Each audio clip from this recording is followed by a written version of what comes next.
Welcome to another episode of DeeperDive Podcast. We got an amazing guest on today. Many of you may already know him, but I want you to see him in a whole different light. I want you to get the depths of how his mind thinks. So let's welcome Zimbo. Peace and blessings. Thank you for having me. You're I'm welcome. actually looking forward to it. Pull that mic a little closer for me. Yeah, man. I'm actually looking forward to it because I know the level of conversation it's going to be, and I have these conversations, but it's more like in a personal environment. I've never really had them on like a podcast or camera. People always want to hear about the BS if I'm gonna. I think that's what most podcasts do, unless it's American ones. Most podcasts seem to focus on, street life and hood things that people talk about. But that's not even the only element of life, even though it's a part of what creates us. It's there's still more, Way more. There you Way go. More. Deeper dive, we can go. All right then. Yeah, man. And this is why I call it that, because it's about diving deep into our own psyche. Like, how do we work as a people? How have our thoughts? What types of things have transformed our lives? Because this is what this podcast is about. Inspiration through transformation. I want to inspire people through the transformations of others, because we already know you was one version of self, and now you're a whole new evolved version of self. So let's talk about how you got there. Who is Zimbo? Introduce your energy to the people. Okay, first of all, I'm going to say Zimbo is a character. We killed him a long time ago.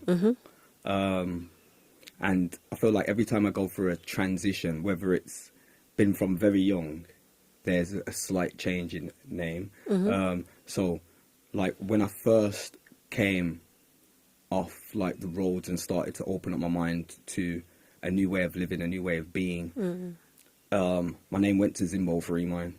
Do you get what I'm trying to say? Because at that point in time, it was all about being free of the mind, becoming free from the mental chains that are put around us. Do you get what I'm trying to say? Now, I've changed my name. It's Big Zim now. Now, that doesn't. I feel like the reason why it went to Big Zim was because I see myself as an elder. I work with a lot of youths. So some of them call me uncle. And then also, I feel like it kind of explains my character and my personality, if that makes any sense. So I feel it's like Big Zim now. Do you get me? So then if we're going back to Zimbo, we're going back to hardboard days. Yeah. So at that, see now. So if who Zimbo was, again, it was, for me, it was a character that was developed, and I'm gonna be honestly and say, Zimbo was an actual lost soul. Do you get what I'm trying to say? He was lost in a world or a culture that was very detrimental, had me living a very negative lifestyle. You know what I'm saying? In all aspects of life, it was living, breathing, and sleeping, eating. For me, it was negativity. You know what I'm trying to say? Totally understand where you're coming from. Negativity. Everything that is, for me, everything that was deemed as, no, for me, everything that was bad was deemed as good, or that was the way to be. Because obviously that's like, when you're on the road, that's the mentality that they have, right? Yeah, 100%. So you see it as family, and I get it. Like, where did the actual name Zimbo even come from?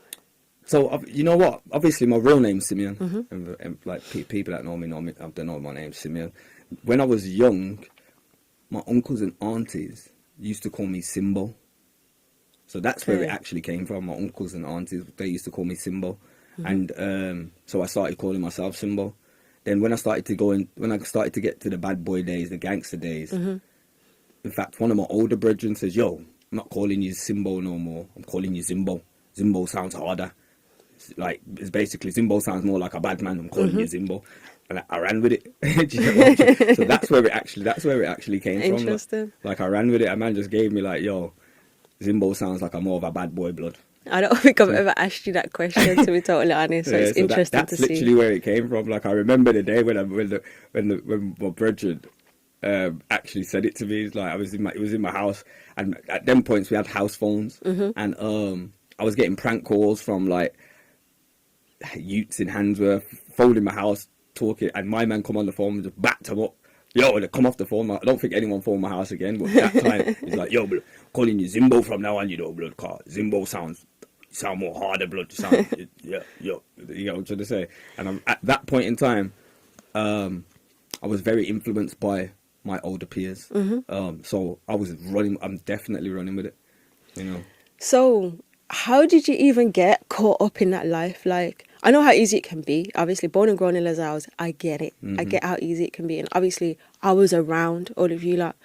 But how did you even get roped up into all of that? Was it just a case of you're chilling with men around the ends and then, you know, you end up doing what men are doing? Do you know what? So, because there's two folds of it. There's the criminal aspect of it. And there's the gang warfare aspect of it. Yeah. Now, in terms of the criminal aspect, it was more just the area that we grew up in, the people that we was around. We started doing street robberies. Like, man were doing street robberies that are a bit older than me. So by the time I got to 12, 13, like we're following these man, we're stealing cars, we're doing street robberies and stuff like that, and it just evolved into guns and stuff like that. So how was your life growing up in regards to your household? Would you say there was anything missing from that household that made you into that person? 100%. What was missing? Father figure. Like, and I'm gonna say that's a fact. 100% fact. And that's not to say that people who do have a father in the home don't go that way, because it can happen. Of course. But for me, they're not proper fathers. So the father figure missing from my house, a proper father figure missing from my house, really meant that I didn't have anything to shape myself from. Yeah, and as young boys, as young women, we need good examples of people so we can shape ourselves off of. So there wasn't that in my home. So obviously, I looked for that somewhere else, found it on the streets. Do you get what I'm trying to say? To be fair, when I was younger, I would say I had that, because when we was in Footprints, when we had the dance group and we was in Footprints, my Uncle Martin, he was that person. He was that positive role model.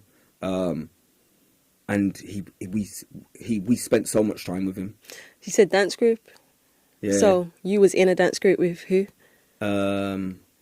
My younger brother Munchie, and my two cousins, Adema and Isis. Rest in peace. Adema just passed away.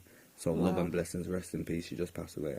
But yeah, we was in, and you know what? That group, we kind of blew up. We kind of blew up to the point where we was having talks with Virgin Records and stuff like that wanted to sign us. Record labels wanted to sign us, not us going out to record labels. They were coming to us because we was making a name across the whole country, and that's why live performances. So there's no YouTube, there's no YouTube, there's no social media, so people will know about artists from them performing live and word of mouth. Yeah. So we used to enter talent shows everywhere across the country, and we literally cleaned up. I've probably said this before, but all those talent shows that we entered, we won them. We lost one, and we actually believed at that time that we lost because we lost to a little girl. She was tiny and she was white.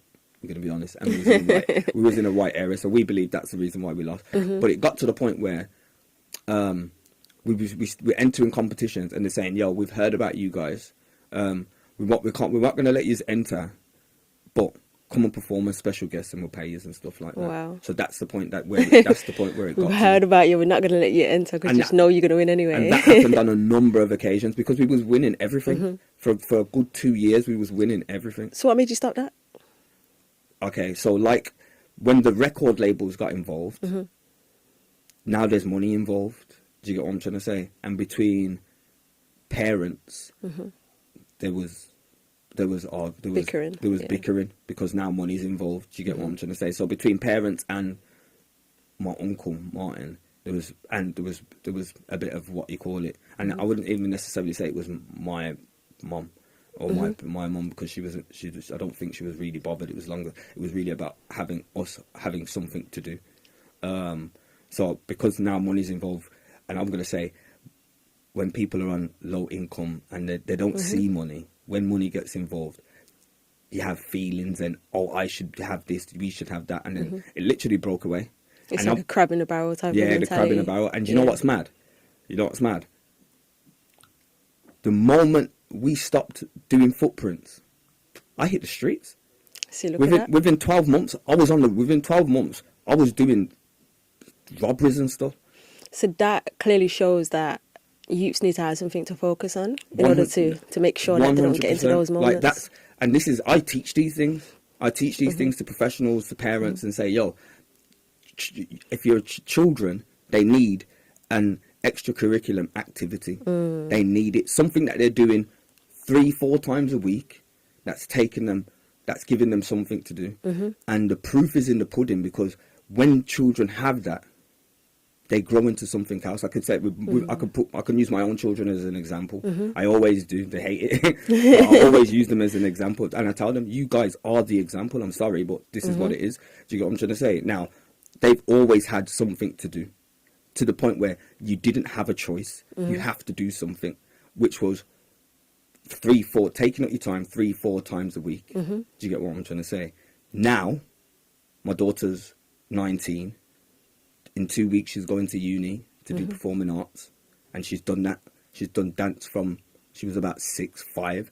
My son is on his second year scholarship. Is a second year scholarship at Birmingham City, so he's an academy footballer. He's going to be a pro footballer in 12 months or so. Do you get what I'm trying to say? So the proof is in the pudding. And if you look at people like Serena Williams and all these people, they had a parent that was on job with them, making sure you train, you practice this and that, and they became professionals.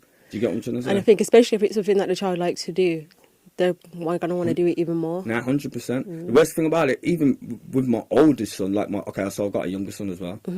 He loves it. My older son, there was a point where he didn't like it. He didn't like football because he was cold. He didn't like playing in the cold and stuff like that. But he was at an academy, and he used to cry.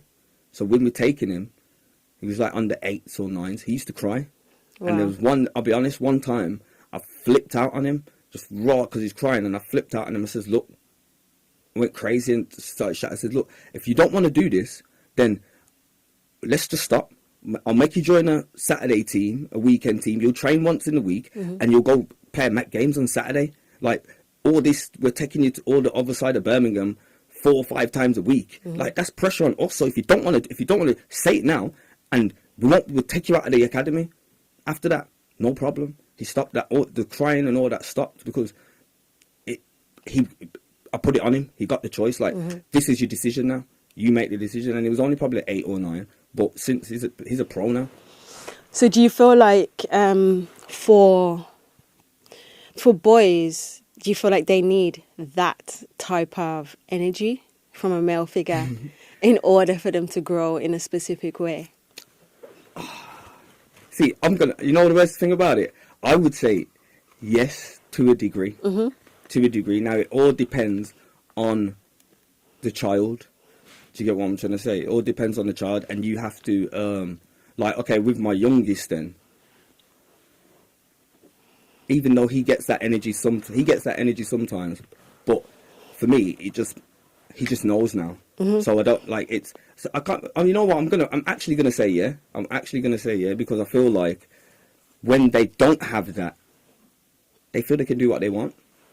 And I feel like that's boys and girls. I feel like that's children in general. They need someone that's stern, that's going to say, no, you can't do that, and you can't do this, and that's it. Do you get what I'm trying to say? It doesn't matter how you do it or what the energy you do it in. So it might not necessarily need the raw, but that's where I've come from.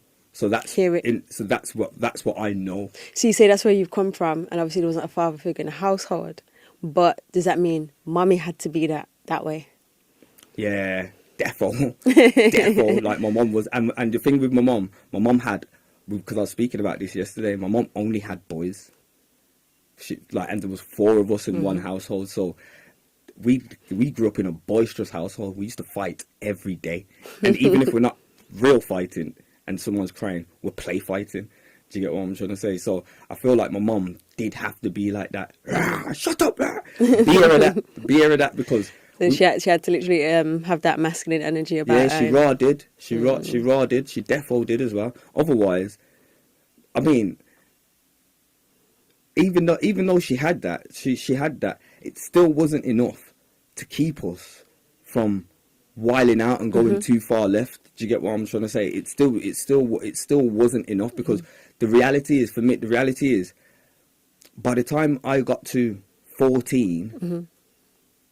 15, that roar's not roaring like that again. Do you get what I'm trying to say? So what do you reckon you would have needed at that point? What, a grip up? Like if it was a man in the household? But the thing is, if it was a man, it might not have been a grip up, because do you know what? I very rarely have to grip up my youths. That's rare. I'll probably have to roar a lot, and then they'll listen. Everything gets whipped into shape, but it's rare that I actually have to put physical hands on them. That's rare. Yeah. Do you feel like that masculine energy it's different? Like, obviously my mum could shout and I'm listening, but when my brother starts, forget it. Like, I'm literally in bits. It's the balance of the roles, because it's the balance of the roles, because I don't even feel like, for me, a woman's role is the more nurturing role. Do you get what I'm trying to say? And for the man, the laws need to be laid down. The man laid down the laws. That's not to say that women can't lay the laws down. Do you get what I'm trying to say? But I agree to an extent, though. There comes a point in time where the woman's rule ain't running no more. Do you get what I'm trying to say? So it needs both. Do you get what I'm trying to say? It needs both. So the man can lay the law down, put the rules in place, and everyone needs to stick to these rules. So you said that your dad wasn't in the household. Was he around at all? No. Is there any relationship you have with him? I do now. I do now. Interesting. Do you know what? Not as much as I probably would like, because I feel like sometimes I'm overtaken by life. So like I'm very hard. I don't reach out to as much people as I should. Do you know? And I feel like part of that is because I'm so focused on where I'm going, or not even where I'm going, where I'm trying to take, our community, the journey that I'm on. And sometimes that consumes me to the point where if you're not involved in helping me build that journey, build that vision, then I've got to forward. So I do have a relationship with him. We check in from time to time, but maybe we should check in more. Do you get what I'm saying? Does everybody else, like, does all of your other brothers have relationships with him too? Or you so the only one one? of my brothers do. One of my brothers do. And then one of my brothers don't. One of my brothers won't. Yeah, there's always going to be one that's going to be like, allow that, you weren't there, so why should I care now? And I get that. You get me? I understand it. You see, with me, for me, it's like, I let go of the bad feelings. I don't hold malice or bad feelings to anyone. Do you get what I'm trying to say? There's no one that I dislike, because I learned through my journey that for me to dislike someone, I'm giving them energy. Interesting. It's so for me to dislike someone, I have to give them energy, and it's the energy that also has a negative effect on me, because I'm holding negative energy inside me for someone else. Now I'm going to hit on something, like, all my questions are being asked without me even looking at them. Sorry. No, but it's good, because they're being asked in a roundabout order, and it happens the way it's supposed to happen. Strong believer in that. So you said you don't hate no one. Now, I'm going to hit it now. For me, personally, there's only, I wouldn't even say one person, because I know it was multiple people, but the multiple people that took my brother's life, hate. And yes, I probably shouldn't, because obviously, like you said, there's some energy that's actually being pulled from me to do that. But there's just a part of me that can't actually ever love them, ever respect them, ever forgive. Silk, we're going to hit that one now. How do I deal with it? How do you deal with that? Because grief isn't easy to deal with. And I know that full 100, how many people that I've lost. How do you deal with the grief of that? Do you know how do you not hate the people that did it? Do you know what? So in terms of dealing with the grief, I don't even know if I dealt with it or I really felt it, because Silk wasn't the first. I lost a lot of people close to me. Yep. And I actually believe that I became or have become desensitized to death or to losing people. I also have a different understanding of death now. And what it means. So it means something different to me. It's more of a transition to me. We never really die. Right. We transform. Do you get what I'm trying to say? So that's part of it. But then also, it's like, I don't feel like I actually deal with it. I feel like it's just something that, it's happened now. And for me, it's like you go through the motions. You cry because you feel like you're supposed to cry. If you don't cry, it's like, am I not sad? So I've kind of gone through that. Do you get what I'm trying to say? And so then, was you there when it happened to Silk? yeah, I was there. It was in the car. Any part of that replay back into your mind? Does it replay back into my mind? Any part of it? Do you know what? I feel like sometimes when I speak about it, and you know what really plays into my mind is before it's actually happened. Because, like, Silk wasn't even with us. We've gone to pick him up. He was helping his mom, cooking food and stuff like that. His mom was selling food, then he was helping his mom. We went to pick him up.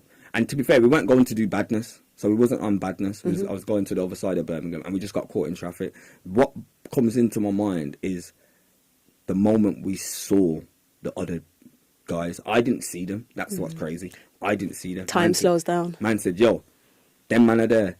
And within seconds, we're hearing the car's getting riddled with bullets. You get what I'm trying to say? So that split second of they're there, that replays in my mind sometimes. You get what I'm trying to say? And then to answer your question in terms of hating people, do you know how I deal with things like that now? Because there are other people that I could say I hate or dislike. Yeah. Do you know what I do? I remove them from my reality. They get removed from my world. Like hating from and this is just from what I learned, you know, because hating, I'm gonna hold that malice inside me, and it's not gonna have a positive effect on me. So now, what I try to do is, and this is not even talking about that situation. This is talking about other situations. There's people that I could say I don't like, but I don't give them that energy. I've just removed them from my world. And what's mad is I don't really see them now. I don't bump into them. We don't see them nowhere. So do you reckon that's a case of, because you've said that they're removed from your world and literally mentally and emotionally did that, now physically they're not within that realm? Yeah, I truly believe that. Interesting. I truly believe that. So now I just remove people. I might have to try that, because obviously those people are not a part of my life and I don't have to be around them. But I guarantee you, I will always bump into one of them. Guaranteed, always. And when it used to be, he's always got something to say to me. Always comes over to me and starts barking at me. And it's like, wow, why are you trying me here? Because my mind wants to do something, but I'm like, you can't do that. And I'm literally battling internally with myself not to do this person something. And now, he doesn't say anything now, but he just looks. And he'll just give me a look. It annoys me. Yeah, but at the same time, what you're saying there makes sense. It makes sense. Do you know what? I felt like it was necessary because, going to the point that you just said about having that internal battle in your mind, I've had that internal battle, and sometimes it was even involved the people that I would have called friends back in the day. Do you get what I'm trying to say? So let's say when I started going through my transition and I was coming off the road, I got a lot of hate and a lot of fight from people that were my friends at that point in time. Do you get what I'm trying to say? And maybe one or two things happened. People used to, I'd hear someone said this or someone said that. Now, hearing those things a few years before that, I would go grab my thing, and I was coming. It's peak for you. So something's gonna happen to you. Whether we come and box you up with it, or you man are gonna let off on you. One of the two. So when I'm going through that transition now, and I'm hearing all these things and this and that, and it's things that, and I know what I could do. I know what potentially could happen or where I could take it. Do you get what I'm trying to say? That for me was a crazy battle, because I wanted to do some dirt. I wanted to hit the streets and just anyone can get it. But you're evolving into a new version, so so that was the fight, and it was like I had to keep on telling myself, you're on a different path. You can't go that way, because if you go that way, you're gone. Do you get what I'm trying to say? There's no coming back, because now you're on this path. So that internal battle was crazy for me. Crazy. I remember you making that transition, and I remember things that I was hearing, and I'm not even around nobody, but things are just coming back, and I'm like, it's so interesting how when a person tries to better themselves, how people will see that as a disrespect. And really and truly, I feel like it's them looking at themselves because they can't change. Yeah. There's a part of themselves that dislikes themselves for not being able to evolve and change themselves. So, yes, you said the battle that you used to have with it, but then how did you actually end up navigating through that? How did you deal with it? Like, do you still get that now? Nah, all right, so let's go to how I deal with it, and then I'll talk about how, if I get that now. So, like I said, I was on a journey. And at that point, I was taking in a specific type of information, a lot of information about spirituality, about the mindset, about the character, about energies. And at that point, that's what I was eating, sleeping and breathing.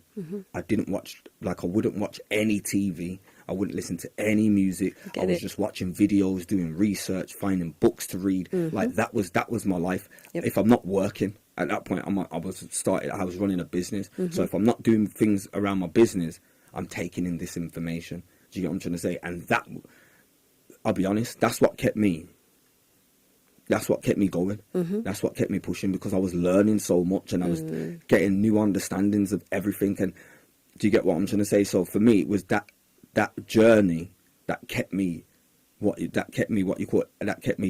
not going back to the BS. And then also, I was on another mission. Like that fight was over. Now I was fighting for my people. I'm fighting like I'm the same way I was gonna die for the gang, for the set. I was ready to die for the upliftment of my community. Like I was banging for that. And it was like, even at one point where I started becoming very disrespectful about the road life, and I just used to take the mick with it and just say, yo, it's some idiot thing, man, of bombs. And I was just really very, very disrespectful towards it. And in all honesty, that was kind of a protection mechanism, because when I first went onto a positive transition, I used to talk very positive. Do you get what I'm trying to say? And I weren't really burning fire, and I feel like people saw that as a weakness. And then something happened, a situation happened, and then I just wilded out, and I thought, basically, F it, I'm gonna make man know, like, this is what it is. I'm still the same person, but I'm making man know. And so that, for me, that was a kind of a protection mechanism. In terms of now, this is why you stay solid.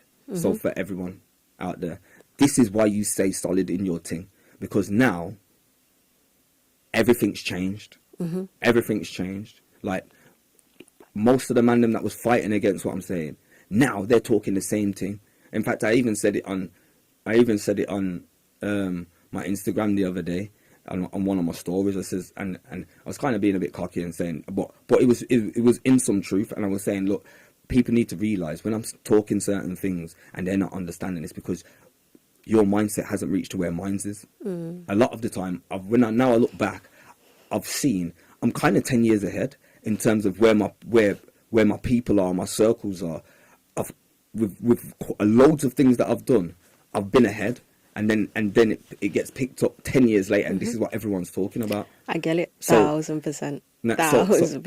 So I've stayed solid in my thing, and now people love. I'll be honest, the hood loves me for it because people know I'm genuinely for my community, and I'll be honest. I learned that from KRS-One. I was watching a video at KRS-One speaking, and he was saying, "Yo, no one can trouble me because everybody knows that I am for my community. So you can't, if someone does want to trouble me, like there's too much energy within the community or within the hood that will lead them away or push them away or even force them. You can't do that. Do you get what I'm trying to say? So once I heard that, I heard that years ago as well. Once I heard that, I just like, it gave me safety. Gave me safety. Yeah. I totally understand what you mean about like being 10 years ahead and stuff, because I had to step away from everything and everyone in order to find me. I realized how lost I was. I realized how caught in my emotional state I was. You know, I realized what the panic attacks were. I realized what was happening with my body was showing me that I needed to step out of the environment that I'm in, step away from the people, step away from the relationship, get away from it all in order to really find myself. And then through doing that, I tapped into my own abilities, you know, spiritual abilities and various other abilities, which then makes me look like an alien to most people.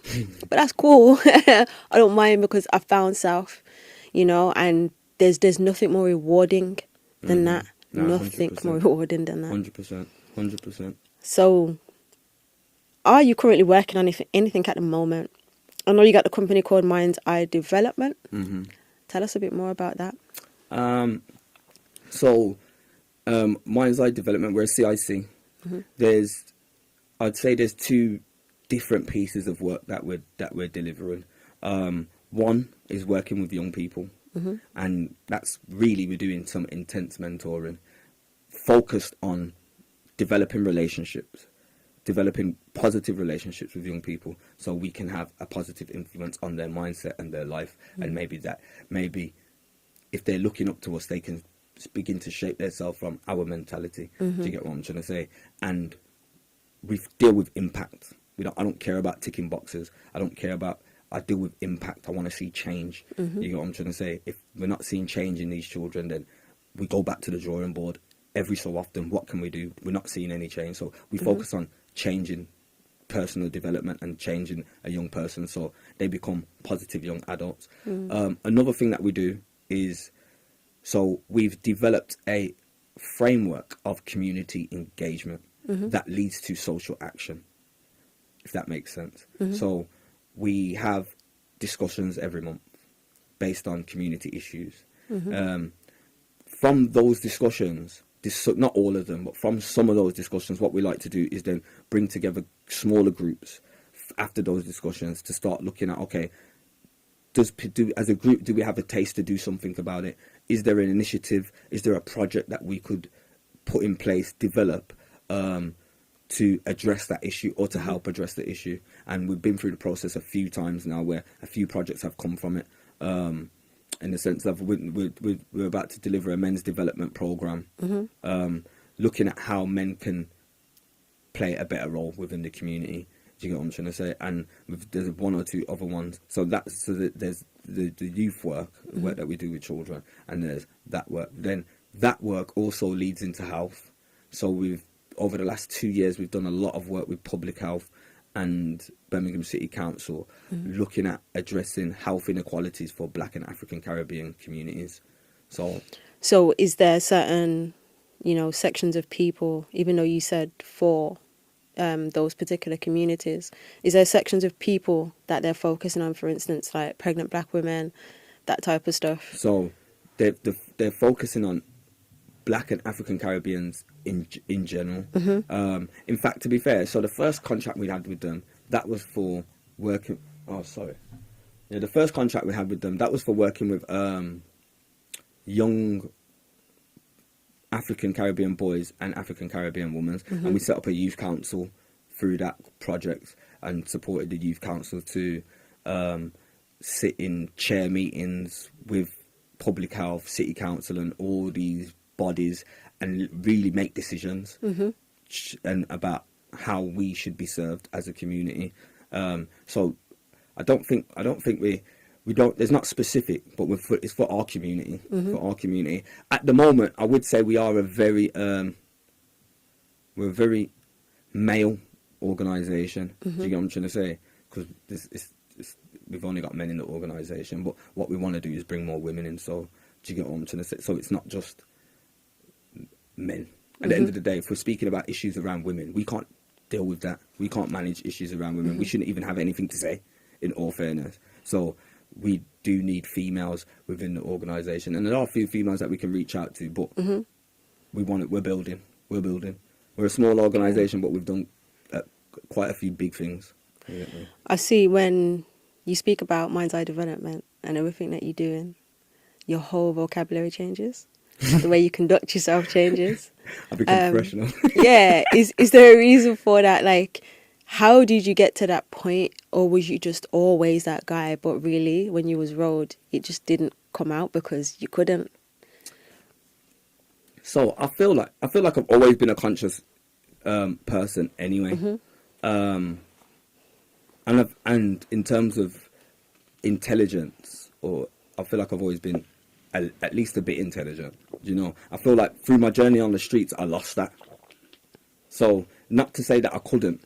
Like for me, I would say I'm a very real person. So what you see is what you get. I ain't hiding nothing. If that makes any sense. I'm not trying to hide nothing. So the reason why people wouldn't have seen that before is because I was engraved in the roads, fam. I didn't believe in nothing else. I believed in the roads. The Tupac's music, that was like a Bible to me. You know what I'm saying? That's how you need to, that's how I thought I needed to be. And then even the West Coast gangster rap that was like my way of life. And a lot of the time I used to listen to the music and I used to feel like they were talking about me. This was my life. So I literally took that on. So I didn't, this side of me, you would never have seen it. Some people, you know who would have seen it? The big man them that used to come to my yard to check my mum sometime. My mum used to have a couple of brethren. I used to come check her. And I would sit down with them and they would reason. They would reason with me. And they would school me and teach me certain things and so that's probably when you would have seen it. And other than that, you wouldn't have seen it because I was just straight road. Nothing else. Do you get what I'm trying to say? It's interesting to see how much you've grown. Yeah, I'm just able to show that professional now. I work in the corporate world. Do you get what I'm trying to say? So, not to say that side of me is totally gone because I can get like that. Do you get what I'm trying to say? And you know what? When I'm with my brethren, then when I'm with my circle. Yeah, I do see that side of you then. But that's what we're gonna get into soon. Get into that. When I'm with my circle, then that will come out. But I feel like I'm more relaxed. I'm with the man them, and I don't have to be so, you know. But I think it's not to say that I put this on. It's just when I'm in an environment, I adapt in it. All right. I adapt.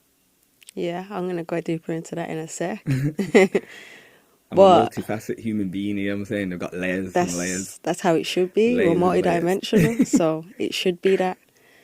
I don't think you show deep Zim enough. Like, I know there's little elements that I'm seeing on your page now, of little snippets of videos and stuff like that, but I don't think you've shown enough.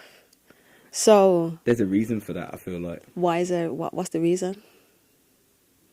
Do you know what? Okay, because I feel like there was a time when I was doing it, but that was a time where people weren't respecting it, fam. But you was transitioning at that time, though, right? Yeah. Because you was doing a lot of it within your music, and then I noticed you went straight back, and I was like, why have you just gone straight back? Because it's like, for me, it's like no one don't want to hear it. Like, it's a waste of my time. They do, but it's because you're talking to a crowd that was already receiving that music before. It's going to be a different crowd. Yeah. Do you know what I mean? But obviously, they will find you because if you put that music out, they're going to find it sooner or later. Do you know what? So I had a conversation with a man about this, and he was like, yo, you need to make positive music and that, and I says to him, bro, do you listen to my music? When I was making positive music, or when I make positive music, do you listen to it? He didn't say nothing. So I'm saying, bro, you can't tell me to make positive music then if you're not taking in my stuff. Do you get what I'm trying to say? So people will say that, but are you going to take it in? Are you going to... Well, you don't need to ask me that because it's going to be a definite yes for me. I'm with it. And you know what? I haven't made when I'm music hearing in it. other tunes that you're making, I'm like, I can't get with it. And it's not No even... Netflix and chill. I just can't. Yeah, but I can't. see, now, okay, so, again, I'm going to say, like I says, there's layers.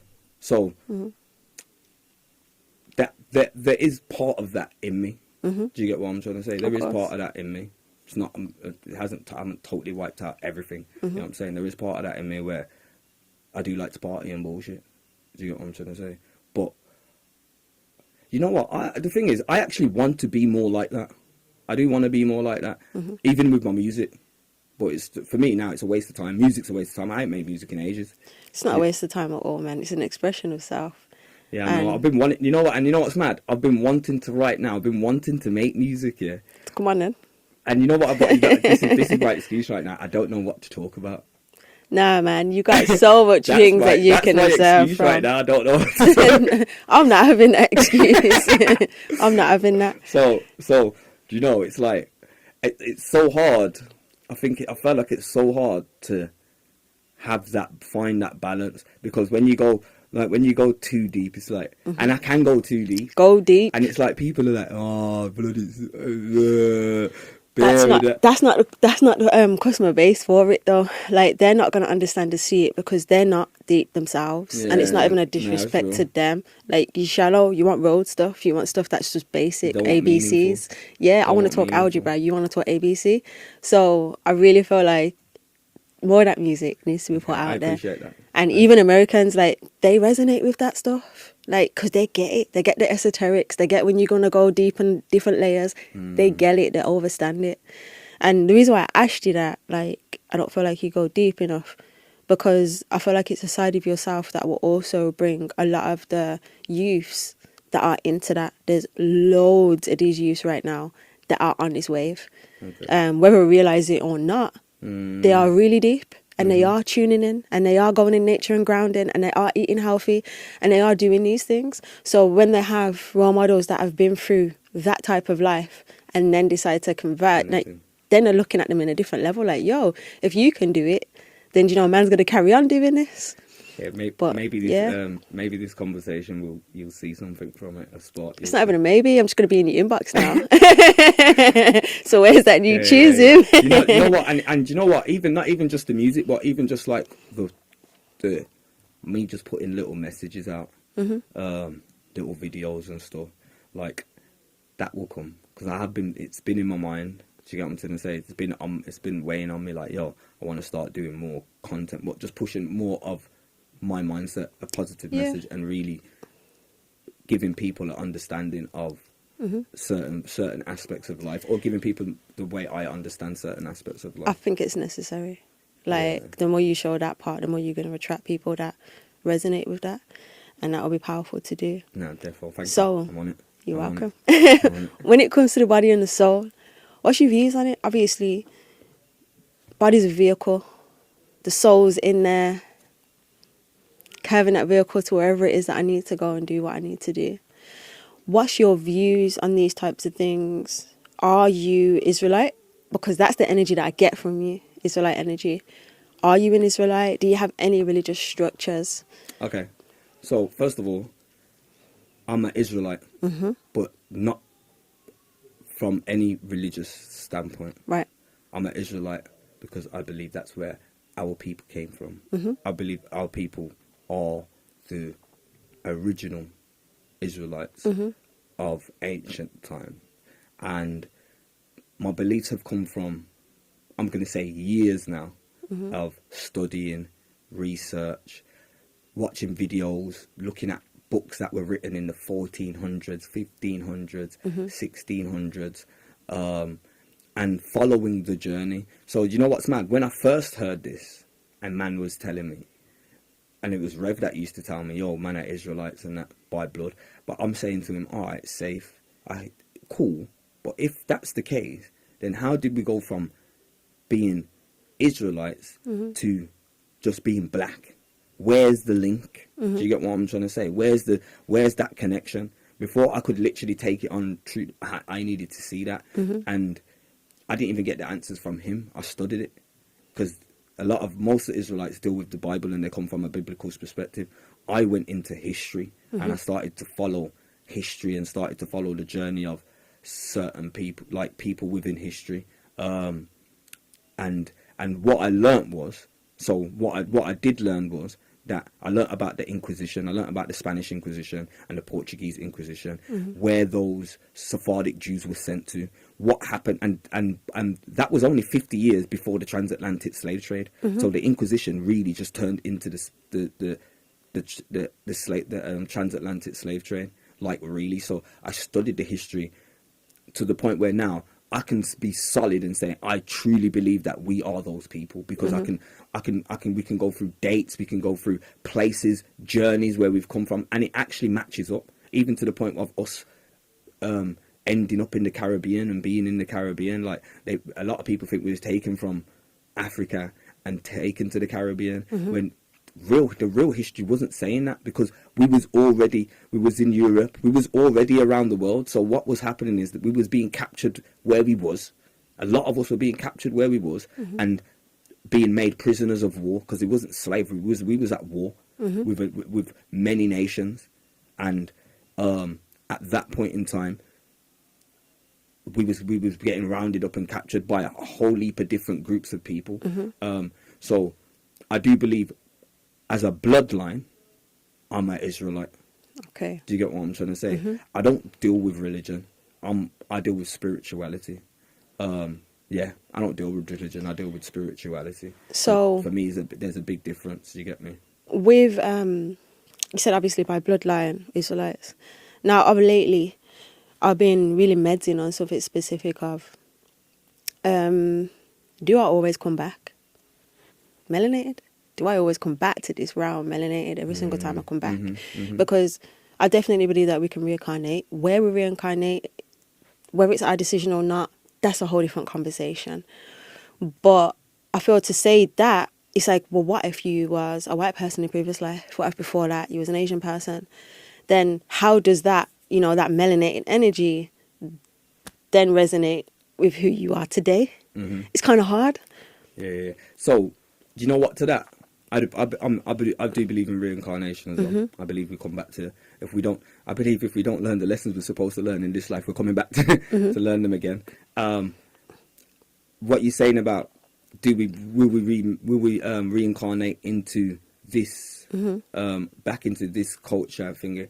I don't know. And I might even go on to say no. We probably don't, because the whole point of us being here is to expand our consciousness. Of course, is to learn. This is a learning ground. It's a school, it is. And to experience life in different ways. Do you get what I'm trying to say? So, as a soul, maybe on my soul's journey, I needed to come back here in this who I am now for the evolution, however I'm evolving, however my soul is evolving. Maybe 100 years ago I needed to be in a white person's body or a woman's body, because the soul is not male or female, it's what you call it. Do you get what I'm trying to say? So I feel like the journeys that we go through in our lives kind of are there to support our consciousness to expand, to grow. Do you get what I'm trying to say? So I'm not going to say I haven't been here as a white person. I could have been. Yeah, but I definitely believe we do go through different, various different, what's the word I'm looking for, races throughout time. And I feel like children have proved that time and time again. When you see all these videos of children saying, oh, I was a lady before and I lived in a blue house and it was by the beach. And then they go to that specific place and that blue house exists. And then that child will say exactly how they died because they remember that previous life. But when they get to a certain point of where they become so indoctrinated by everything that's here, they begin to lose it. Therefore, I was gonna say what we have to realize, and I'll say this because people have a debate whether I don't like to use the word God but everyone understands it as God. I say Most High. Do you know what I'm trying to say? But everyone likes to have a debate on whether the Most High is a man or a woman and things like that. And I always say this, look, once you come out of this realm and you go into the spiritual world, this is the realm of duality. It is. Of opposites. It sure When is. you go into the spiritual world, it doesn't exist. there's no duality. Everything is one. Yep. Do you get what I'm trying to say? So for me, there's no man or woman. It just is energy. It's an expression of energy in its different form. It's energy in its purest form. Do you get what I'm trying to say? So to that, I could have been anything. Do you get what I'm trying to say? I could have been anything. Maybe 1,000,000 years ago, I was a tree. Most definitely. Do you get what I'm trying to say? And consciousness expands and grows, and you become more. Do you get what I'm trying to say? So yeah, I totally agree. I feel like I'm going to be honest. I'm hoping I don't come back. I'm hoping I go to the next level and become a body of energy or light. I'm hoping I learn the lessons that I need to learn now. So the next time I'm what you call it. But you know what? All right, say it. This might be a contradiction. Go for it. Might be a contradiction because saying that, yeah, from a lot of the information that I've been taking in lately, I believe, I'm actually here for a reason, in the sense of not just knowing your purpose then, but here for a reason. I believe some of us are here because within us, we have the power, we have the power to, through our transition. So I could let's bring it down to physical terms. Through my transition, people have been able to learn from my transition. It's my transition has actually changed a lot of people. It's changed a lot of things, even in the city, like really. So I feel like maybe I would come back if I'm sent on a mission, because I believe I'm on a mission now. I've been sent on a mission now. So what do you feel like the Most High send you on missions, or you choose to come on a mission? Because for me, I know that I am an expression of the Most High. Do you know what I mean? I am a drop in the ocean of the Most High. So the Most High is a whole ocean, but I'm a drop of that. So I'm the Most High getting to know itself from my point of view, 100%. From my perspective. Most people wouldn't see it like that. They see it as blasphemy for you to even say something like that. When some religion comes in. Again, when we get into the 3D realm, you know, all these different structures that you've been taught, trying to get out of that and get out of the box, because there is no box. Once you get out of the box, you start to actually realize, oh, wow, there's this, there's that, there's this. And things like, you know, mushroom ceremonies, things like that can actually show you these types of spaces. But there is breath work that can also bring you to these types of states. So, yeah, in thinking of it like that, do you believe that it's our choice to come back here and do certain things, or do you believe that it's already written in that way? Now, I believe we have a choice. I do believe we have a choice, and I do believe even before we're sent here, even before we come here, we have already contracted what we need to learn, what we're supposed to do, the mission that we're on. We've already agreed to that. Do you know? Going back to what you were saying about the Most High, and so for me, the Most High will allow you to do, because the reason why you're here is for it to have an experience.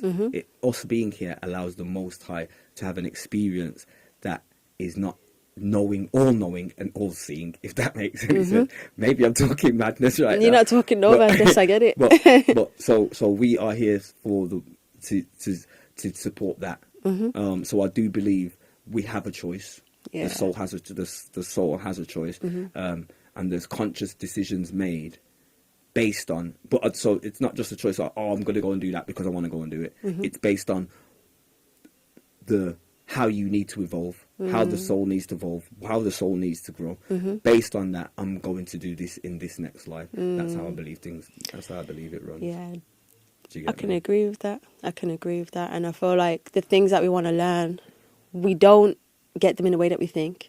You know, You say, oh, I want to learn love. What is love about? I want to experience that. It looks beautiful. Let's just say that the soul itself is just literally looking through a ball, and we're literally looking in and saying, okay, I can see people experiencing love. This looks freaking magical. I want to experience that. Then you go to earth and it's like heartbreak after heartbreak after heartbreak after heartbreak. So I said I wanted to experience love, not heartbreak. But you have to experience the heartbreak in order to know what love actually is. I'm just going to say that. Yeah. I'm literally just going to say that. And you know what? It's mad because I'm listening to a lot of talk at the moment, and talking about quantum shifting. Yeah, I'm listening to loads of talks at the moment. Like that's my thing for the last few weeks. I'm listening to talks about quantum shifting, and they've just been coming to me. So maybe I'm just at that position, not maybe, most likely, I'm at that position now where I'm ready to take on this new information, and gain another understanding. And within that, what I've been hearing a lot is that a lot of the bad and negative stuff I've gone through, the stresses, the strain, a lot of it was preparation to get to this point. For me to have an understanding, for me to have a specific understanding. So this information now, I'm going to understand it because of what I've already learned, because of the things that I've already been through. So it's similar into what we was just talking about. Do you get what I'm trying to say? Yeah, totally. But that's what I'm seeing it now, and I'm kind of thinking, all right, safe. All these things are really just preparing. All these have been preparing me for what is to come now. What's the next stage in my life? Yeah, I definitely agree. And with that quantum shifting, you're on one particular timeline, but now you want to go onto the next timeline, but you have to build a bridge to get there. But building that bridge to get to that next timeline sometimes means this relationship's a dead end. This person you need to let go of. This job is now a dead end. Yeah. All of these things, do you know what I mean, are dead ends now, and you need to actually take another route. And then taking that other route, you jump onto the next timeline. This is why I say that nobody's higher than anybody else. Everyone's on their own timeline, literally, running on their own treadmill, their own timeline of life. And it's like, okay, well, you're there. You feel like you're ahead of me. I'm not ahead of you because I'm on my timeline. You're on your timeline. We're on two adjacent timelines. You're in this space. I'm in this space. So it isn't a case of being higher or better than anyone else. It's probably more experienced. You've probably seen and understood a whole lot more. You know, you've probably grasped a whole lot more. That's what it is. I feel like that's what it boils down to. Like, I agree. Is in that world, in the spiritual world, there is no. It's as above, so below. You know what I'm trying to say? Or it's all the same. It's again, it's how we perceive it. Oh, definitely. It's our perspective of it. So in this realm, I do believe in structures and hierarchies. I'm very big on it, in fact. Maybe because I'm a bit of a control freak. But that's something that I need to actually let go of. Do you get what I'm trying to say? Just I like things to be in order. So I do believe in this realm, or in work, family, in life in general. In this, I do believe in hierarchies, having order, because hierarchy just means having order. I'm not talking about dictatorship or in the way people see it in a negative. And if you can see it in a negative light, I'm not talking about that. Do you know what I'm talking about? I'm talking about order, how things work like a clock. You know, the clock has a mechanism. So let's remove the hierarchies and put mechanism in there. And I do believe in that, because I feel like that's the best way things work. Structures are necessary in this 3D realm. In others, everything just merges and does what it does. But I feel like when we're here, certain structures need to be put in place in order for you to live a specific way, and you know. Yeah, if it's not, it's just wild. It's just madness. It's definitely chaos. Whatever goes, isn't it? One of those ones. Like really. So yeah, man. Didn't expect the conversation to go here. I was hoping that we'd get a chance to kind of like really dig into certain things, and even just my own beliefs or how I see things, and that I like it. So, I like these conversations. What's your view on time? Obviously, time is all happening all at once. Like, every single thing's happening all at once. Right, the past, the present, the future is all here right now. So somebody else would be like, what are you talking about? Like, the past was the past, it's gone. Like, no, it literally isn't. How we see time and how we're taught to see time with a clock is not how time actually works. Like, you know what? So,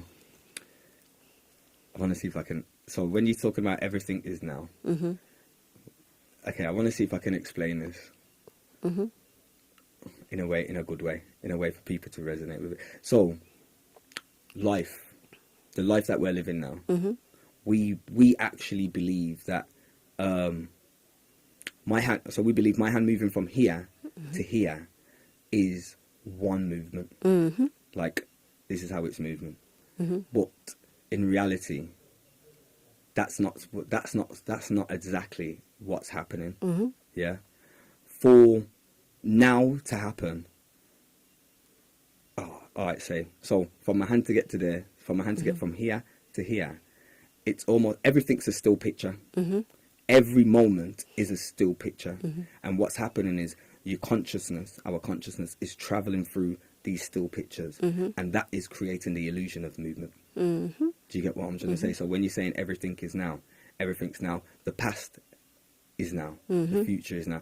So and then on top of that, there are many pasts. There are many futures, which is why we can jump timelines or jump trajectories. Do you get what I'm trying to say? So for me, time only works. Like I would remove it. But you can't because certain structures need it. because the structures need it. Yeah. You get what I'm trying to say? So if you've got a meeting at 10 o'clock, today we was here for 10, like you need it in that sense. But in reality, it's just a man-made construct Totally agree. to have us, to keep us it's kind of like in line then. Totally agree. Really. So I do think it's a man-made construct, and I don't think anything is linear.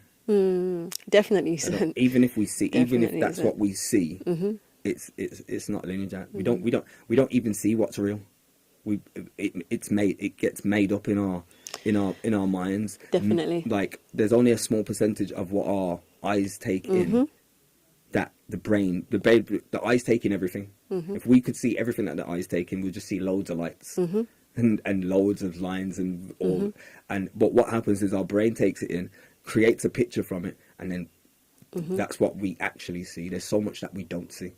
Definitely. That spectrum is so small from what human sight is. And you can prove that because you've got animals that hear sounds that we won't hear because it goes beyond our level of hearing, they say. So there's vibrations that we're not going to hear. There's or when you see animals can sense or see energies, and then we can't because we can. We definitely can, but not everyone can. Yeah, if you're not attuned, you can if you're attuned. But like some animals will see it, and they will see something there, and we can't see it because we don't actually see everything that's here. Yeah, most people are definitely limited to their abilities because they don't really tune into self to see who they really are at the core, not just this human form. Like, who am I in here? Because I definitely feel like this soul that I am carries information from the last life, carries it to this life, and then now I can utilize that. So if I'm pulling all of this information from all the previous lives, I'm roping in parts of self, all those multidimensional parts of self, and I should be mastering all of that already. So now I'm mastering something else when I'm here now. What's your thoughts about, like you said, cats, dogs, all that type of stuff can see energies. What's your thoughts on people that have passed on? You said that their energy and it just transmutes to something else, which is definitely truth. So do you feel like there's a way that we can still communicate with them? Yeah, definitely. I feel like I do. I feel like I do. Like if I go deep and I start thinking about someone, and I can have a conversation. Like I've learnt to do that. I've learnt to picture myself around the table with 3-4 men that are not here normal, and have a conversation with them for guidance and for what you call it. Sometimes I'll ask a certain question, and do you know what? Because Banner was one of my elders, I'll ask a certain question, and I will get his voice. And it will just be like, nah, man, or yeah, man, you're nice. You do your thing. You get what I'm trying to say? Like, I'll get that. I'm very I'm tapped in. I'm definitely tapped in. Most people always see that as devilish or something that's not. do you know what I mean, not of this realm.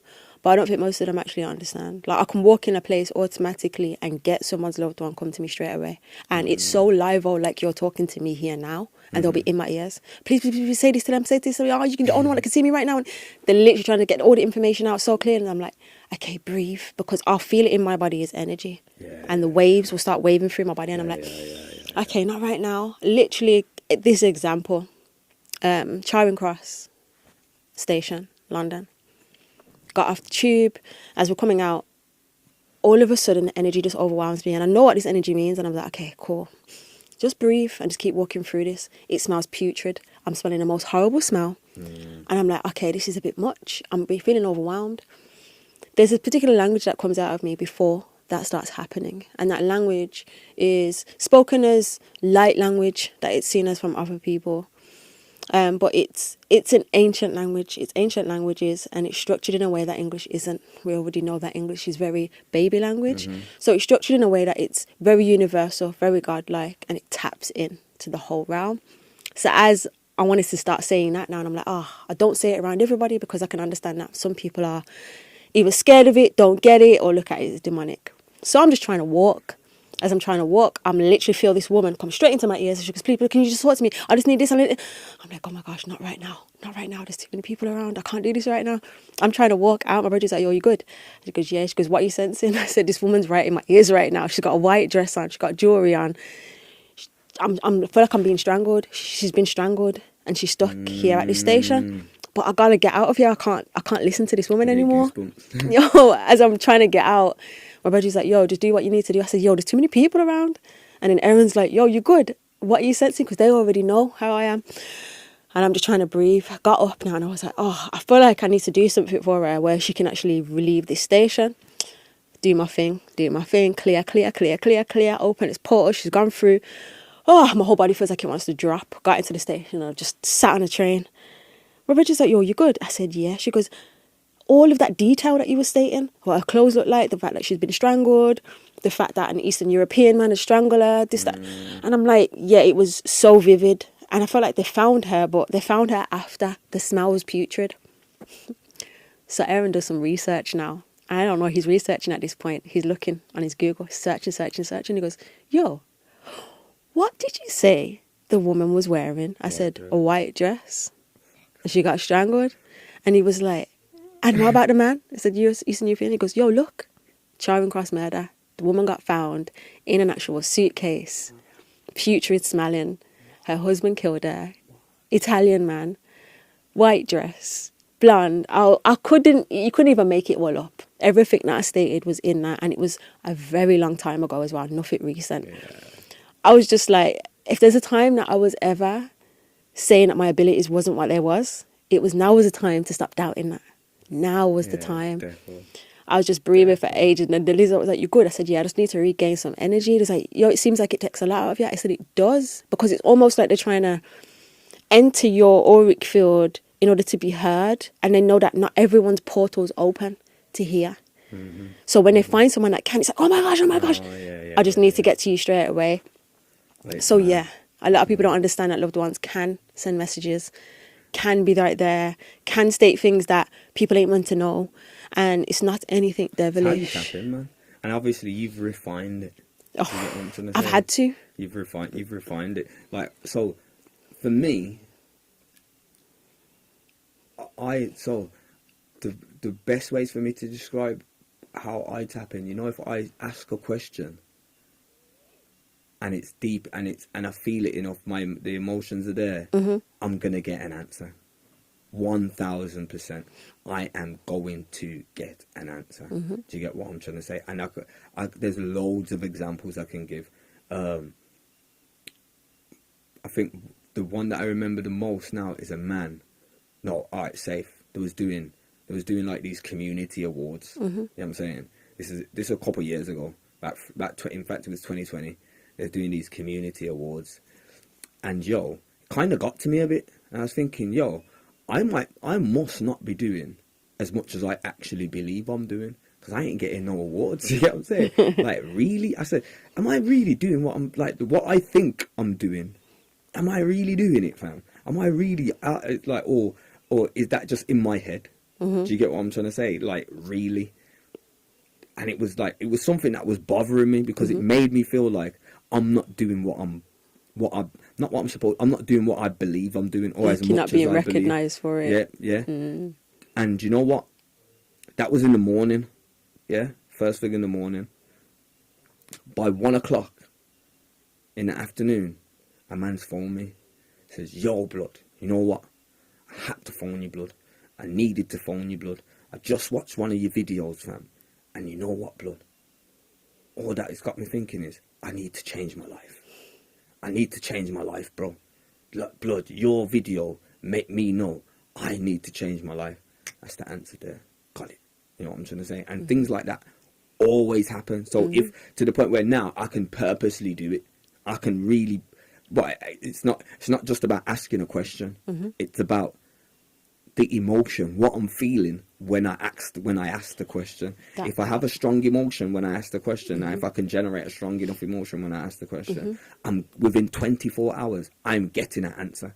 Somebody's giving me that call and saying some random shit to me that is answering some question that they don't know nothing about. Do you get me? So I can consciously do that now.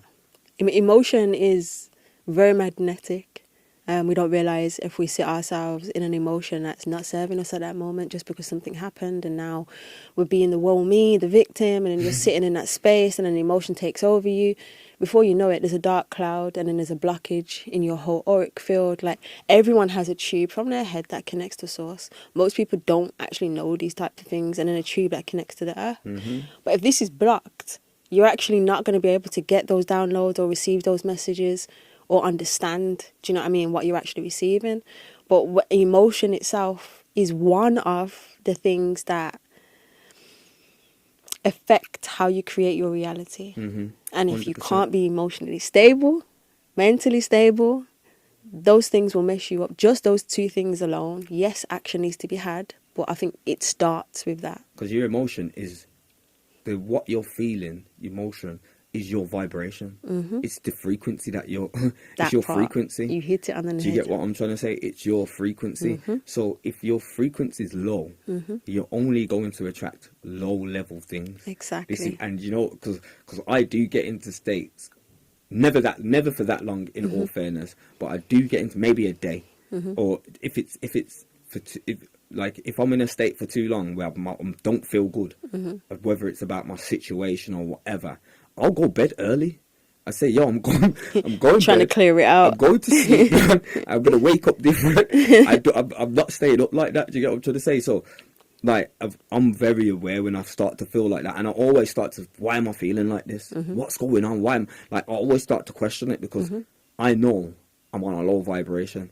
Why am I? So it's like, what's troubling me? What is it actually what I'm thinking about, or is it something else? And I try to dig into it. And that's when I do certain things. So I'll fly to the park, go for a walk for an hour. You know what I'm trying to say? That's powerful, because obviously that catharsis that's happening is purging the body of that energy that you're feeling. We don't even realise how much movement those somatic movements and like grounding. I'll do that. That's necessary. And but do you know what I've just started to do? Yeah, I would say I just started to do over the last year. Not just do those things when my energy is low. Now when I feel good, I'll do it. And I've noticed it the other day when I went for a walk. I was right by myself as well. I just thought, yo, let me just go for a walk and catch some air and that. And it wasn't feeling bad or negative in any way. And as I was walking, I thought, oh, you know what? I'm raw doing this, and I don't feel bad. I'm doing it while I'm raw okay. And for me, it was like a leveling up. If that makes any sense, it was like I've got to a new level now where I'm doing these things while my energies are still high. Do you get what I'm trying to say? It's powerful when you're doing that, because you're building on the energy that you already got. You're generating more. So it's a powerful thing how that electromagnetic energy that's coming from the actual earth itself and from the trees can circulate through us and push out any blockages that we may have, illness, sickness, like so much different things it does for the body. But most people just see it as crazy. Are you going to go hug trees? Yeah, all day long. Like, okay, who wants to feel crazy about it? No, it comes down to a level of understanding and a level of understanding and knowing how we're connected to the planet, how we're connected to each other, and the effects that it has on us. Do you get what I'm trying to say? So if people don't know, people could feel down and they don't know why they're down. They don't know why their energy is low. But it could be just the weather or something like that, or they need to get out. They've been indoors too long. They've been inside too long. No oxygen going through the body properly. They've been in the wrong spaces with the wrong people. Do you get what I'm trying to say? Like I'm very in tune with that. Like I could come into a room, fam, and I'll bounce. If the energy ain't right, I'm gone. Yep, I'm gone. And people are like, people will be like, why blood? Or I won't come. If I know the energy, if I've got an idea of what the energy is going to be, I ain't going there. I'm not putting myself there. And people be like, why, you can go anywhere? And I'm saying, nah, it's not about that. I know I can go anywhere. But why am I going to put myself in a space where it's having a negative effect on my own energy? Of course. It's making me feel funny and that my energy's... I'm gone. I'm gone. When you listen to yourself like that, you'll always be in the right place, you know, at the right time. That's with people as well. That's with people. So even people that I deal with and I'm around a lot, that they have to have a specific type of energy as well. Otherwise, you're not seeing me, fam. You won't see me. So, have you had any out-of-body experiences that made you realise there's more to this life? No, man. And I want one so bad. I do. So I don't. Or if I do, I haven't noticed. Yeah, but I don't feel like I haven't consciously then. And I really want to. Do you know what? I feel like it scares me a little bit as well. Yeah, I feel like if there's any type of fear that's within the body, then so I feel like it might have started to happen, and as I'm feeling it, it's like whoa. So I've definitely felt that. I've definitely felt that where I'm sitting down and I'm zoning out, on certain things, or even zoning out on having an out of body experience, and I start feeling something in my stomach, and it's like whoa, and I open my eyes. So I have had that experience before, but I haven't had an out of body experience consciously, but it is something that I would want to do. I've always wanted to do it. They definitely do make you see life different and make you actually realise that I'm not this. Do you know what I mean? I'm really not this. No matter how it looks, no matter how it is, I'm not this. That doesn't mean I'm not supposed to take care of it though, because if this is my vehicle, I have to make sure that it's moving right. I have to make sure it's healthy. I have to make sure I'm taking full care of it. It's the vehicle. I was gonna say, right, I let it go because it's gone. If it was meant to be said or it's going to come back, it will. So what 3 things do you teach your daughter about men?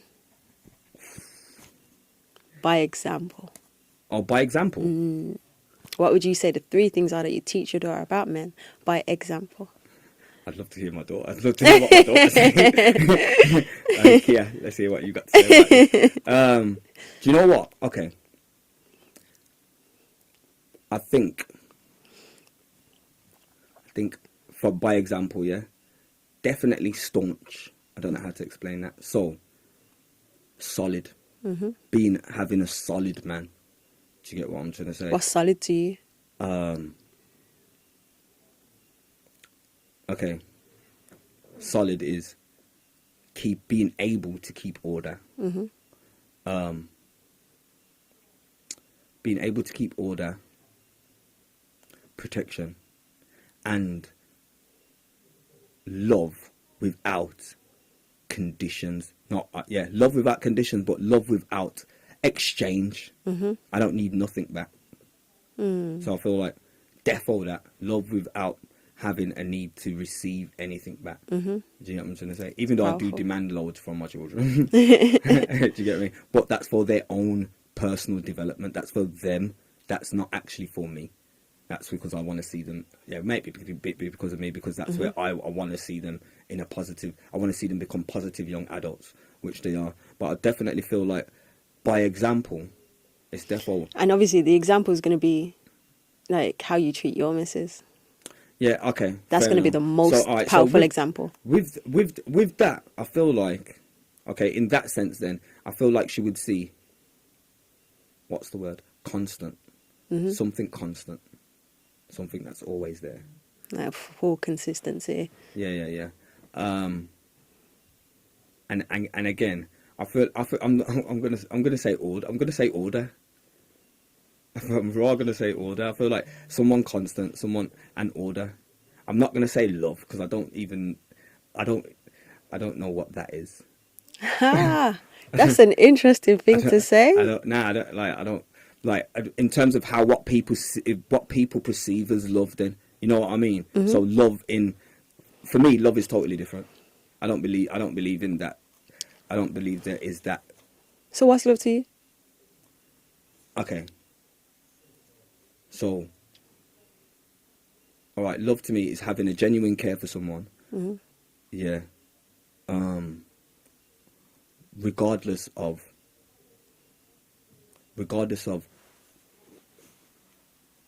what they do. Yeah. The way you love your mother, the way I love, the way you love your mother, a child, or what you call it, a family member. That for me, that's what love is. Do you get what I'm trying to say? Forget that what love is. In terms of in a relationship, I don't think there's any difference. Yeah, it's just you have different ways of showing it, but that's to everyone depending on who they are as a person. You show them love in a different way. But I believe the notion that we have about love in relationships, I believe it's false. I believe what people deem as love in relationships is actually infatuation and a little bit of ownership. Do you get what I'm trying to say? I don't think that lasts. It doesn't. In fact, it doesn't last because it always comes to a point where you have to truly know who someone is and still love them for who they are. For me, that's love. Do you get what I'm trying to say? Especially with a partner, for you to truly know who somebody is, like really, and love them for who they are, not the idea of them. Anything else is a facade, and it's something that's been given. It's an illusion that's been given to us to make us think a certain way. The ownership part is an interesting one, because I feel like a lot of people, when they're in a relationship, they automatically feel that person should do this, and this, and it has to be this way. Do you know? You should never do this or you should never do that. And that's where I feel like the whole ownership thing will come into, like your mind. Nobody's anybody's. You're experiencing a person. 100%. You don't own them. Doesn't matter if you're in a relationship. It doesn't matter if you're in a marriage. You don't own that person. And I feel like you're experiencing them. People don't say it. And they probably don't even feel like they look at it like that. But in reality, that's what it is. It's a case of ownership. You get what I'm trying to say? I always look at it like, you do you and I'm going to take it for what it is. Do you get what I'm trying to say? Like, yeah, maybe as when I was younger, I would say, yo, my gal can't do this, or my woman needs to be that way. But the wickedest thing is, I do have ways, or specific ways I want my woman to be. Do you get what I'm trying to say? Like what? Like, do you know? Yeah, I'll go for it. Like what? Give me at least one thing. I'm just going to say a good woman. What's a good woman? Very maternal, very nurturing. Do you get what I'm trying to say? And then, on the same hand, I'm going to say, I not fooled by the bullshit. So not drawn into all the foolishness. Do you get what I'm trying to say? Because I can't deal with that. Like, and that's not to say I'm gonna govern. This is how you're supposed to be. So when you say all the foolishness, what do you mean by that? All right, like, can hit you up. Yeah. All right, like foolishness, like gal that wear lip fillers, gal that only care about Louboutins and you know all this foolishness. Like the look at gal that care and look about popular culture, like this new era culture. That doesn't attract you at all. Nah. Not to choose someone as my woman. So within a relationship, obviously you're in a relationship, we know this, but within a relationship, do you feel like it should go one man, one woman, or are you the polygamous type? You know I don't. Now, I've heard it briefly state about the polygamous, but we've never had this conversation. Right, so, do you know what? I'm going to be honest. I actually believe for a man, or for most men, monogamy is unnatural. It's not something that comes natural to us. Yeah, and if that's the case, then for me, it's not natural. That's not our natural state of being. That's not to say that we shouldn't do it. But I don't think it's a natural way for us to live, because I know from personal experience, for me to be like that, that's something I have to fight against every single day until, which I'd never want to happen, I'm going to be honest, until I kill that part of me. And I don't want that to happen. So would you ever believe that that part is just being lustful, or is it literally looking for someone else to build with? It's about building.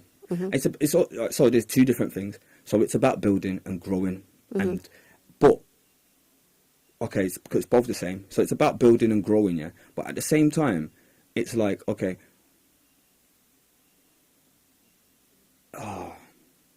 it's like this, you know. At the same time, what's gonna keep me, as a man, from not having what's gonna keep me on the straight and narrow then? Do you get what I'm trying to say? What's gonna help me to be at my highest potential? Yeah, part of that is not being focused on gal. Yeah. Now, if a lot of men are, whether they think it or not, their focus is they want gal. A lot of them don't know why. Yeah, a lot of them don't know why. First of all, for myself, so I'm not saying that man should just be sleeping around. First of all, a man should be in control of his sexual desires. Like, if you're not in control of his sexual desires, even a polygamous life isn't for you. Yeah. Do you get what I'm trying to say? Because you're just going to be whoring, in all fairness. And I don't believe that's how it should be. But I feel like it's so for me, it's like, how do we build? How can I be at my highest potential? First of all, how do we build our families, nations? And a lot of our families split because of cheating. Yeah, a lot of our families split because of cheating. So how do we stop that from happening? In all ancient traditions, there is something in place to stop that from happening. And it's not by just saying, you don't do this and you don't do that. It's about understanding the nature of a man, understanding the nature of a woman, and putting things in place so there is less conflict, there is less of this. Polygamous relationships were put in place for that reason. Not just that reason, but then also for every woman to have a proper man to support her, take care of her. Not to say they need to be taken care of, but yeah, they do. So do I. I need to be taken care of. Of course. I want to be taken care of anyway. So it's for that as also. So if you go to ancient traditions, if you go to every part except for Europe now, like, those things are in place. It's only here. It's only in the Western world. It's not.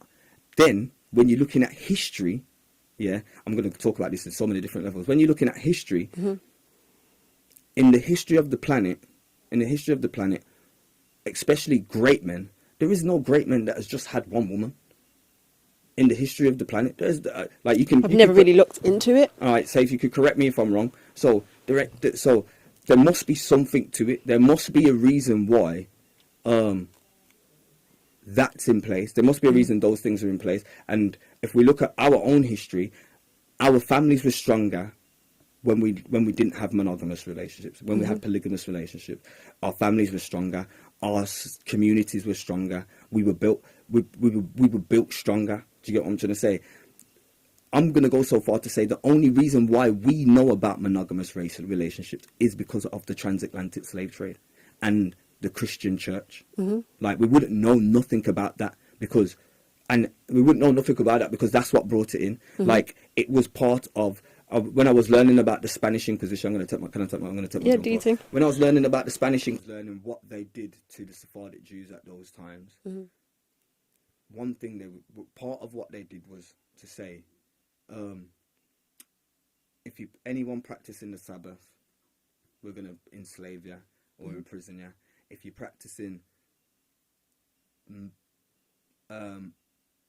polygamous relationships, same thing.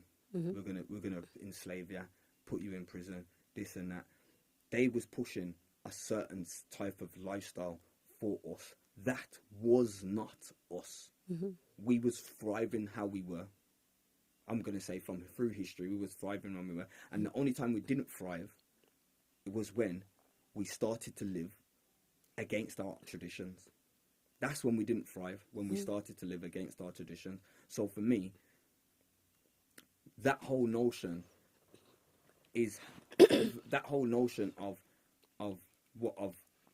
hate using the word of polygamous relationship, but that whole notion is how we build stronger families, is how we build stronger communities and have less broken families. But for that to happen, we have to get to a certain level of thinking. As men we do, and as women we do. We have to get to a certain level of thinking. I don't think a woman could be within it if she's not emotionally stable. And she doesn't have that mindset of ownership. If she has that ownership mindset, oh, that's mine. Peak. Do you know what I mean? Like, then it will never be that. It can never be that. And she has to be emotionally stable enough not to actually be jealous of another female, you know, and understand that it is building. So I get the concepts behind it. But it's because of what's pushed in modern or Western society. Definitely. Why it's so hard for any of us to get to that stage. Because the same way, okay, for what you said for women, for a man needs to be in control of himself.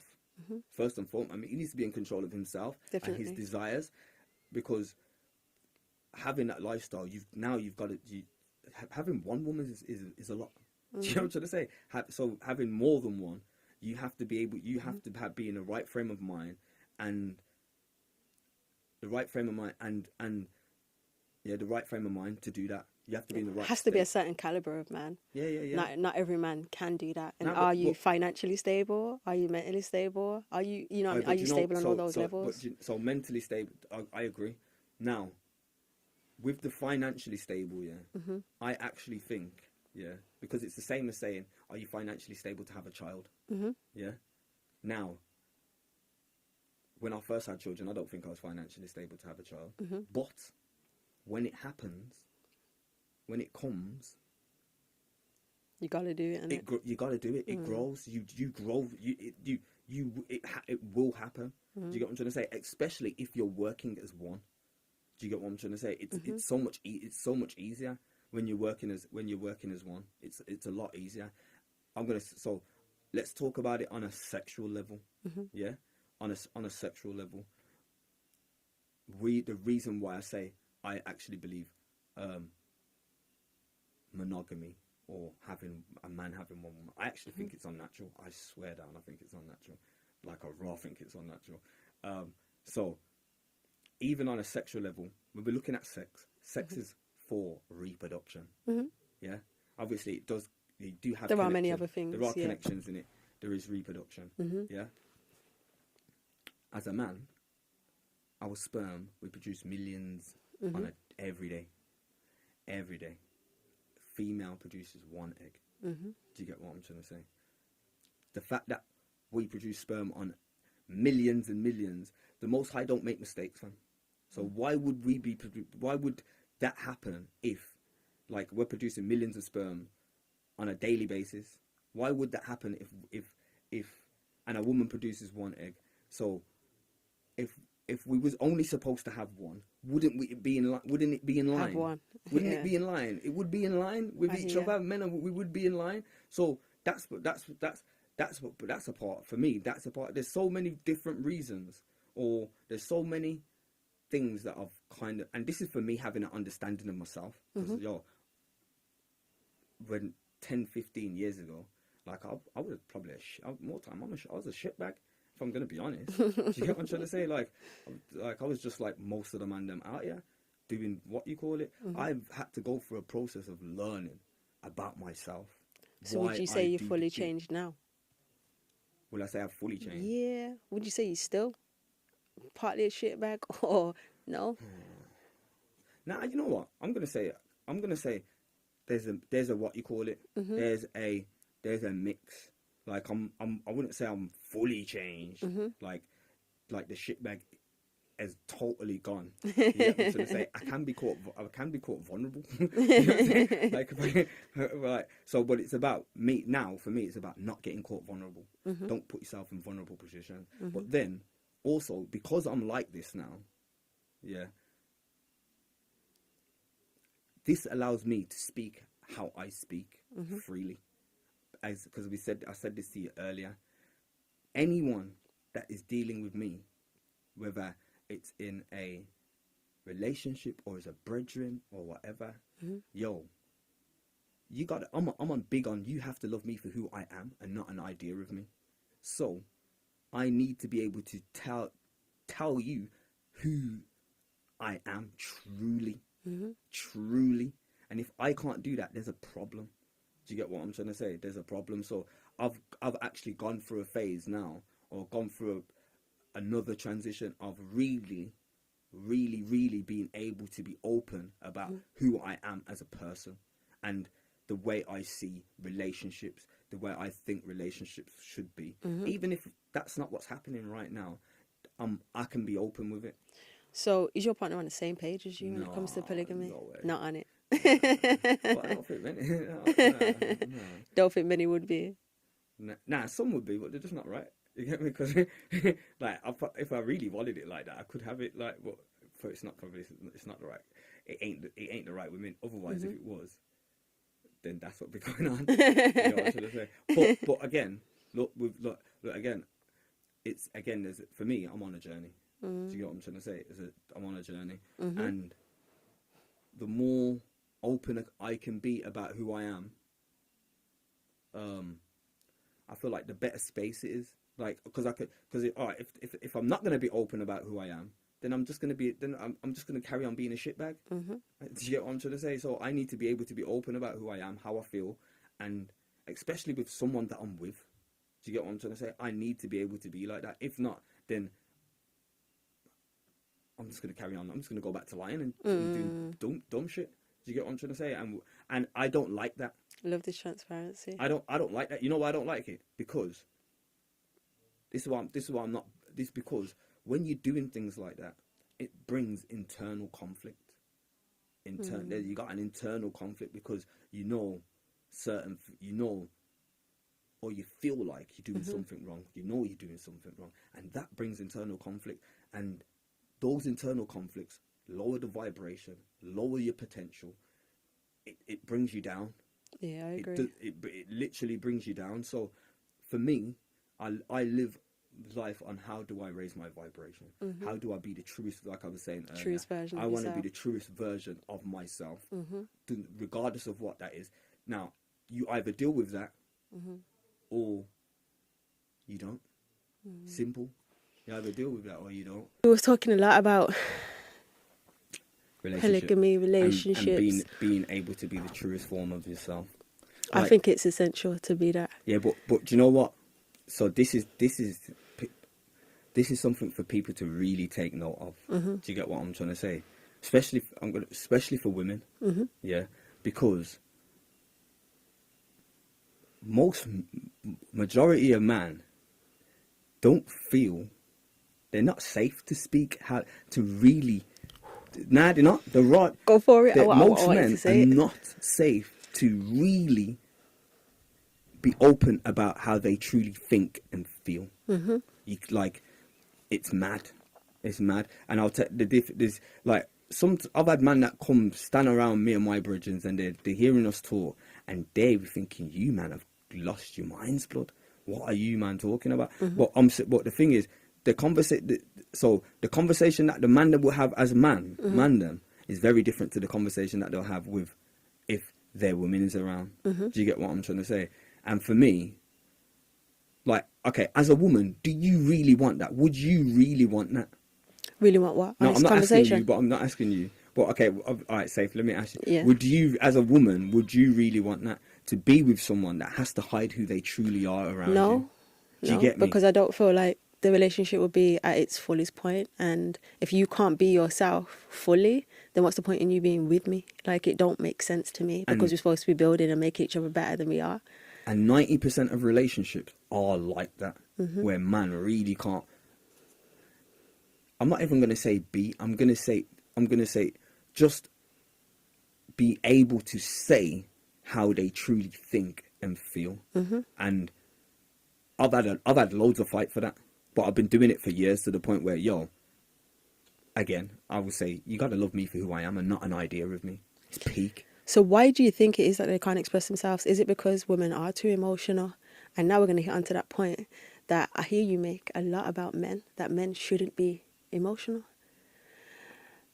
So let's hit the woman first. Do you think it's because the woman's so emotional why the man can't express himself to his full degree, and she's not going to be able to grasp that, you know? I think I agree with what you says. And I do think, not because women are too emotional, but I think, first of all, women have been programmed to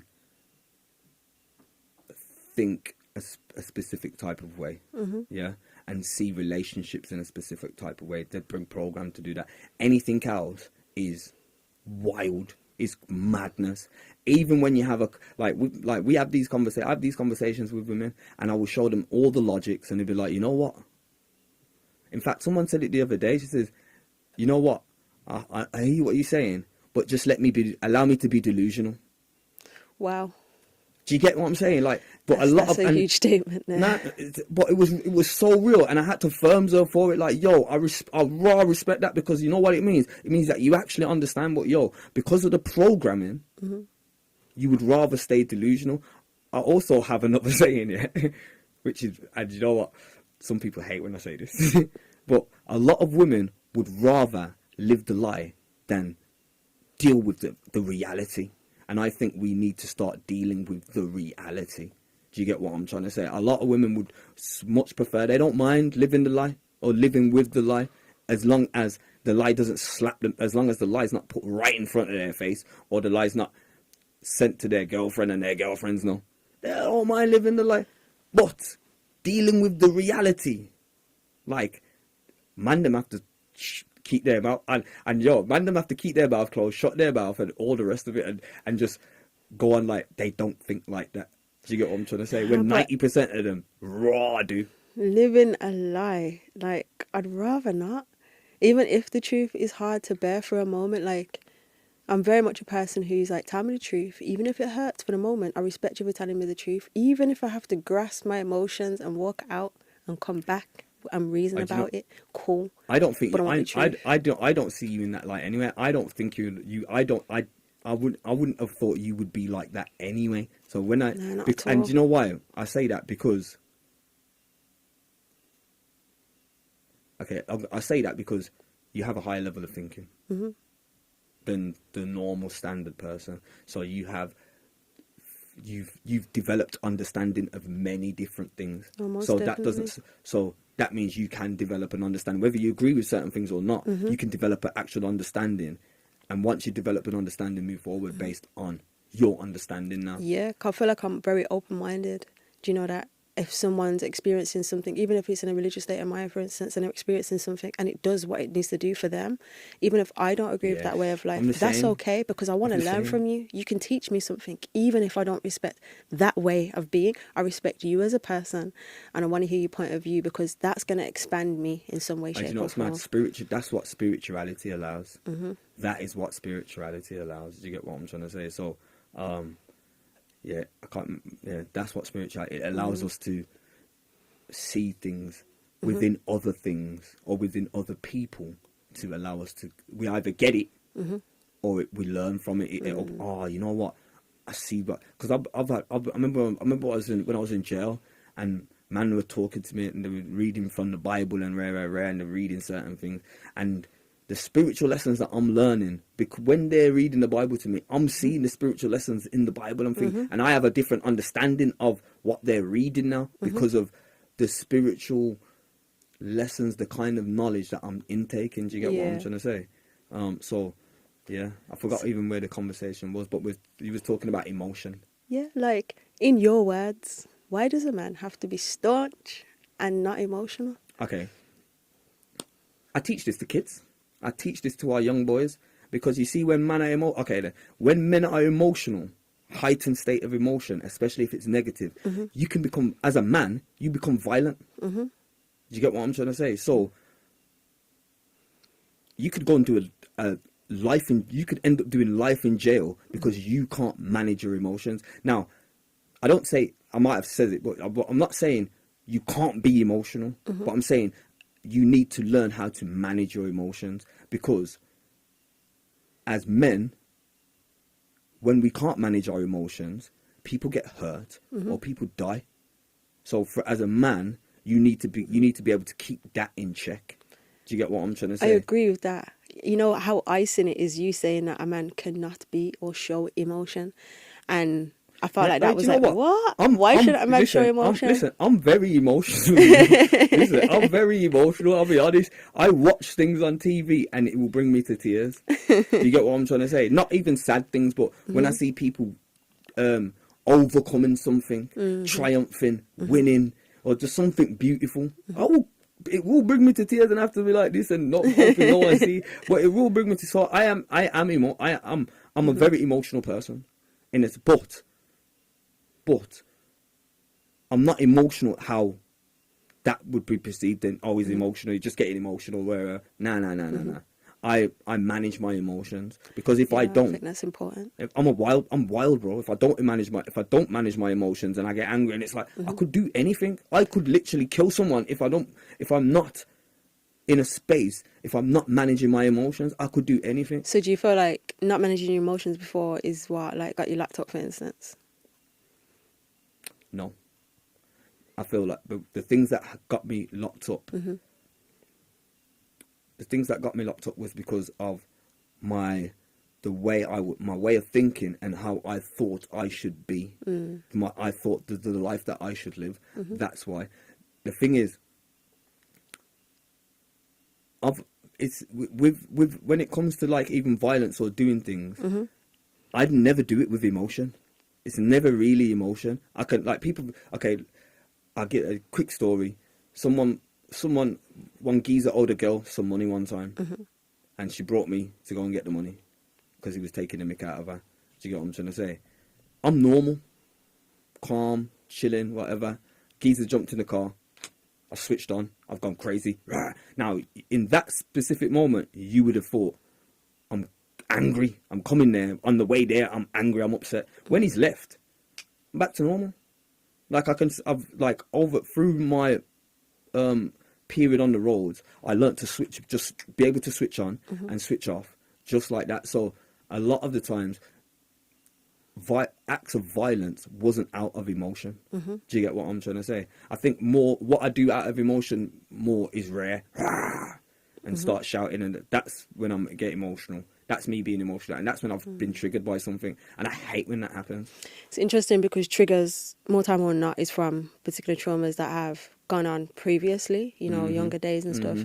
And it's why I said that trauma can time travel if we allow it to. Trauma can time travel through our lives if we allow it to, ourselves to hold on to it and carry it and carry it and carry it. But sometimes we don't even realise we're carrying it.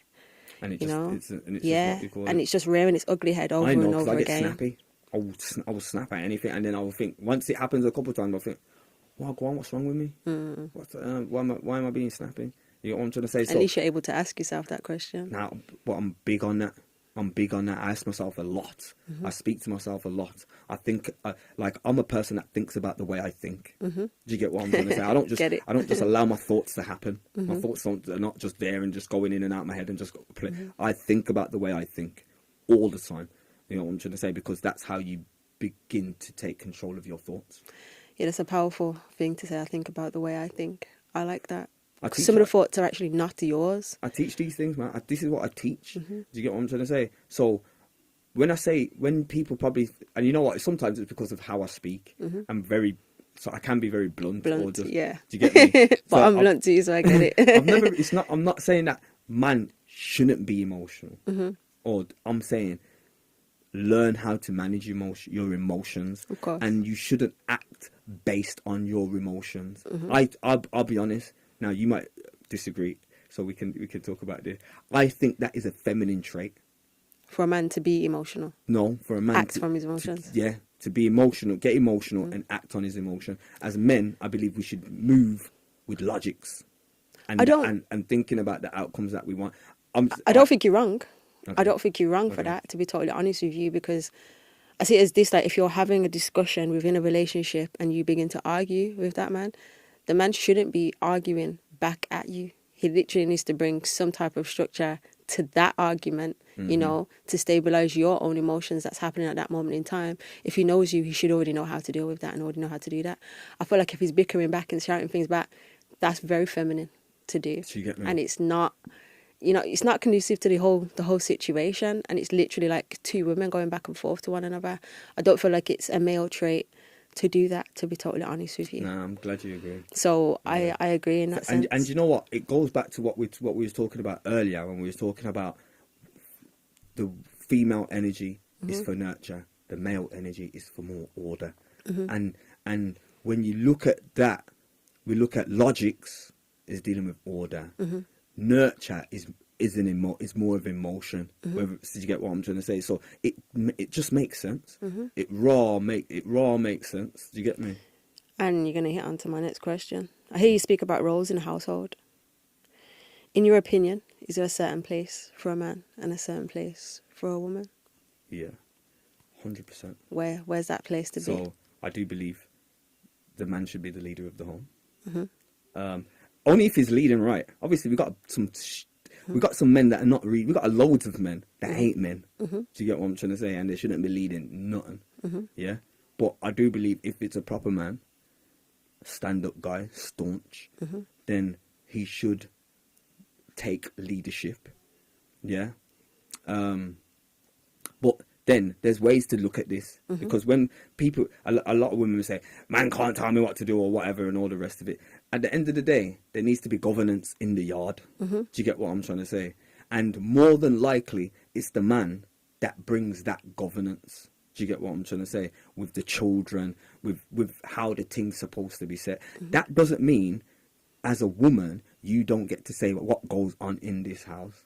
Because, in all honesty, I don't deal with idiot gal. Do you get what I'm trying to say? You could do, like, that's not how it would run in my household. Do you get what I'm trying to say? So I'm not saying a woman shouldn't have a say. I'm just saying, let's say there's an executive decision that needs to be made. I believe, in my relationship, I would be the one that would make the executive decision. That's not to say that decision can't be swayed by the female, because a lot of times it has been. Yeah. Do you get what I'm So trying to does say? it make a difference in regards to, like, who has more experience on something? Does that make a difference in regards to what decision's supposed to be made? No, definitely, 100%. Like, okay, so when you say experience, let's say a female in the yard is good with finances. Yep. She's already good with finances. Then, yeah, she should be she should be kind of like taking that role on to say, okay, this is where things are going, and that's it. And I'll be honest, even in that sense, there in finances, I prefer that. I prefer that. I don't need to know the little bits and bobs, the ins and outs, and all the rest of it. I just need to make sure that there's enough to do what needs to be done. Where I think a man should be more is looking at the bigger picture, the overview. Okay, where is this taking us? All right, fair enough. So I think there's it's to do with balance, bro. It's actually to do with balance. It has to be balanced. So even though I say the man should be the leader of the household, and I strongly believe that, but I only believe that because of when we're dealing with children. Do you get what I'm trying to say? When we're dealing with children, who lays down the law? 90% of the time, if there's a good man in the yard, it's the man that has to lay down the law.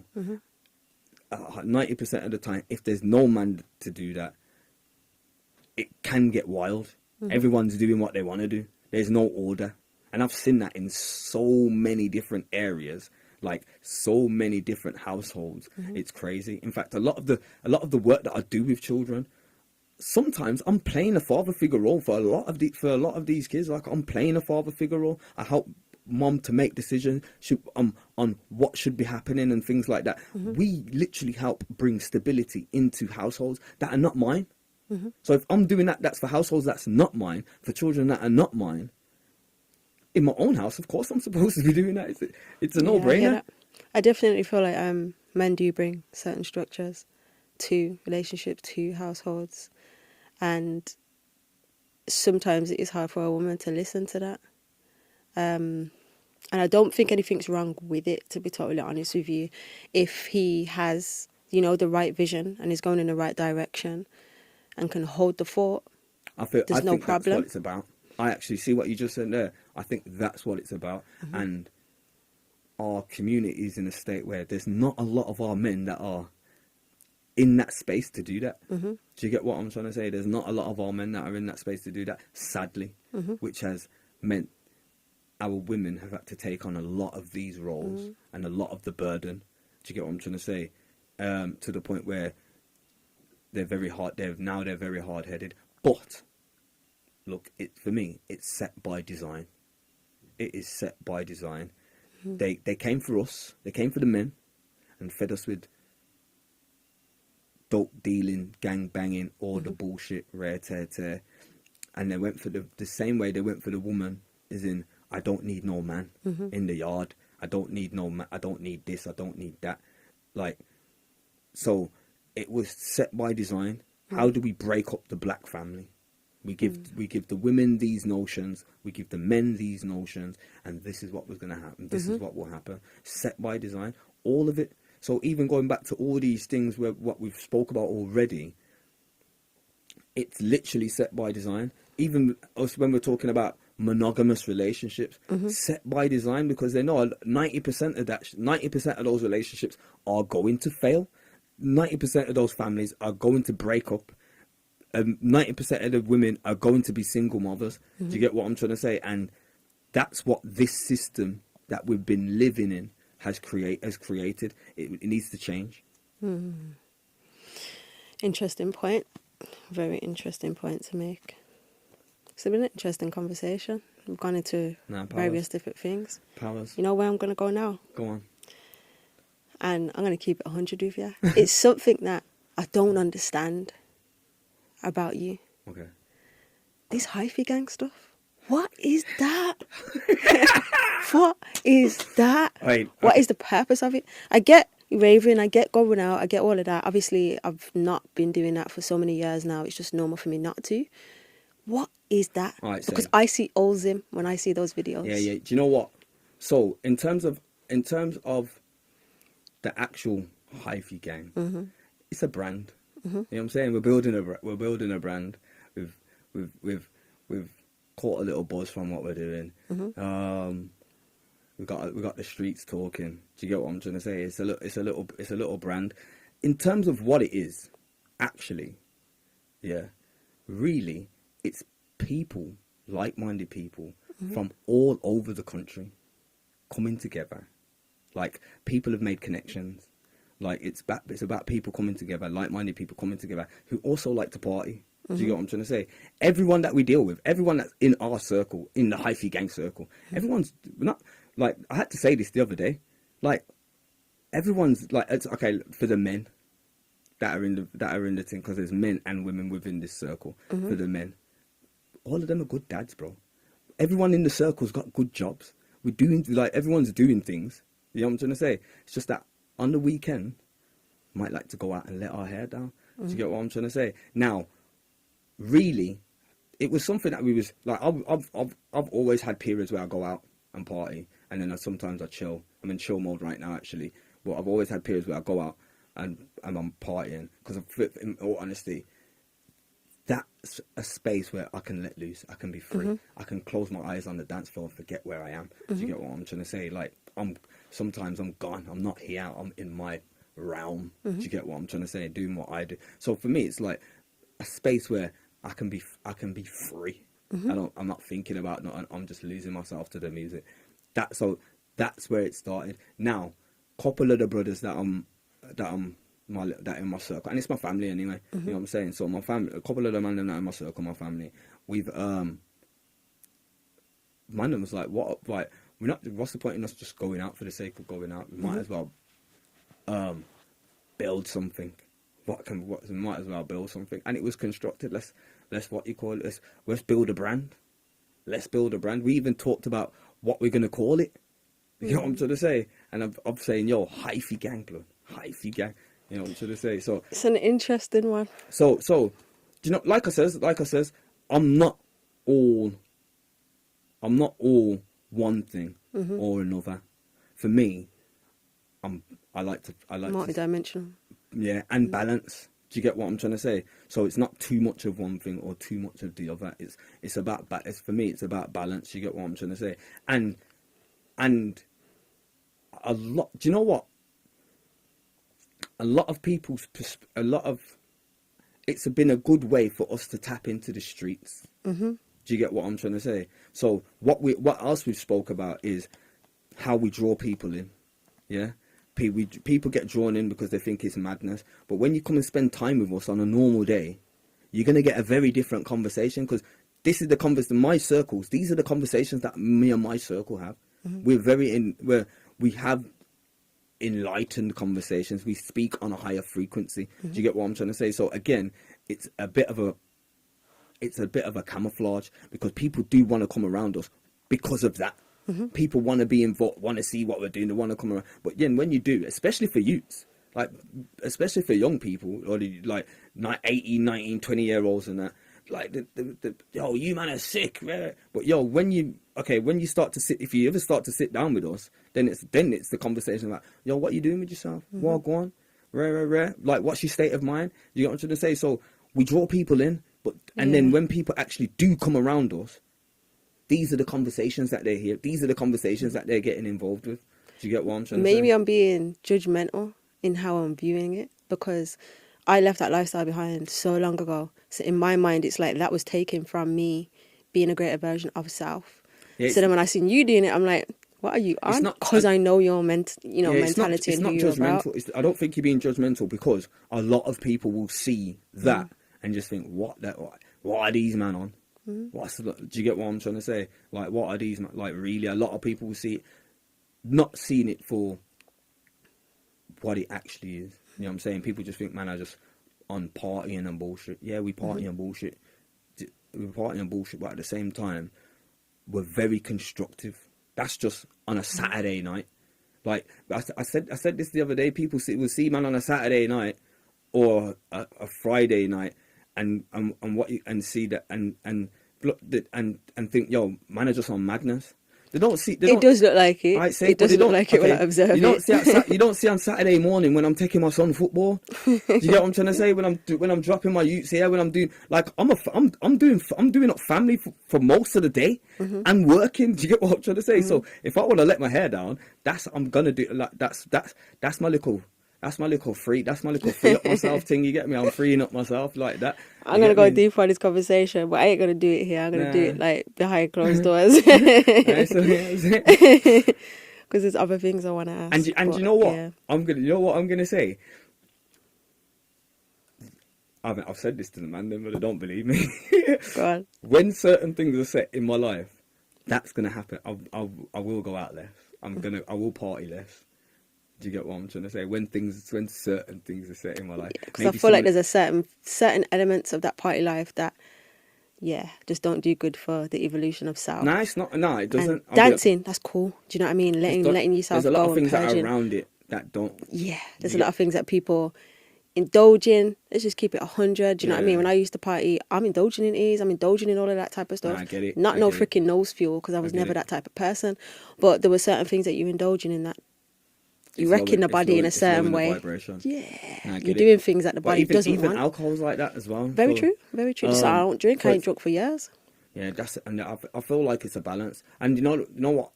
I feel like my biggest block right now is smoking. Mm-hmm. That's what I feel like my biggest block is. When you're ready to, you will let go. I let go of it, and I had no choice. My body was like, no, this is not happening anymore. I kept getting things that was happening to me when I was smoking. I feel like it's lowering my potential, man. So it's a fight. That's a battle at the moment. It's just a sticker. It literally is a sticker that's covering and masking some stuff that you probably just haven't dealt with yet. Because I noticed how my nervous system was reacting when I stopped, and the traumas that started to surface. I was like, oh. I get hella agitated. Like I get hella agitated. So there you go. Do you get me? But So is that the next step then? To stop smoking? Yeah, because I'm higher my vibration, rising my vibration, so it's needed.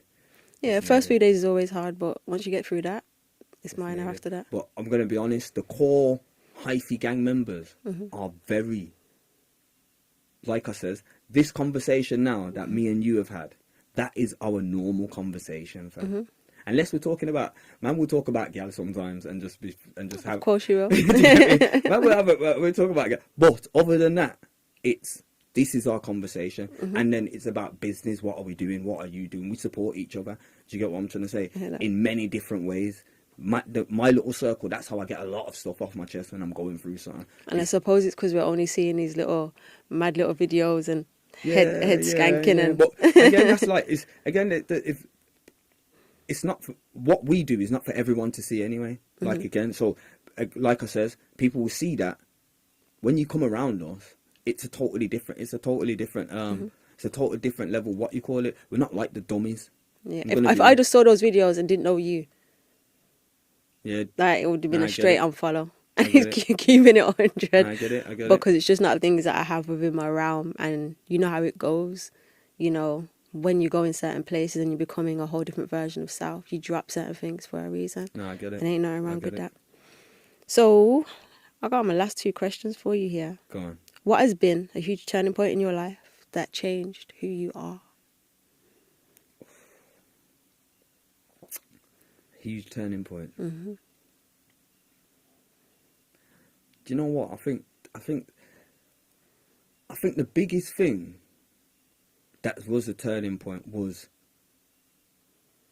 a certain position that I was put in. So I was put in a position where I was on bail. I was banned from most of Birmingham. I literally had a map of how I could leave my house and where I could go. I was signing on at the police station 2-3 times a day, and that was happening that was on bail. That was for a minute. You know what I'm saying? During that time, I started to learn. Do you get what I'm trying to say? I started to learn, and again, the reason why I kind of started to learn was because I was unhappy with the outcomes of my life. I was actually in a space where I was unhappy. Do you get what I'm trying to say? Is this all it's going to be? I'm grown now. I'm a big man. I'm like 26, 27. I'm as far as I'm concerned, I'm an adult. But my life isn't how I want it to be. So I literally, within that time, started to research, how do you change your life? And this kind of information. So that little period there was that was a big turning point for me, being put in that position where I had to sit my ass down. And then on top of it, man was saying certain things. So I closed myself off from everyone that I would have classed as a friend back then. So because man were chatting shit out on the streets, I just shut myself off from everyone. And that really allowed me to begin this journey. You know what I'm saying? This is why I feel like it's important for you to have these conversations about your journey and about how you changed, because there's people that are wanting to do the same stuff, but they're so caught up in street life and caught up in the cycles, and I get how it can go. Even though I'm a female, I was still around it all. So I get how it can go, and I get how people will look at you like, oh, you think you're too nice, or da-da-da-da, because you've just stepped away from everybody, and Amphix is better than everyone else. And it's not that. I have to find self. I have to do what... Because you know those moments when your soul's talking to you, and it's time for you to what's mad? I don't know if I said it earlier, but you see how when I first came off the streets, it was I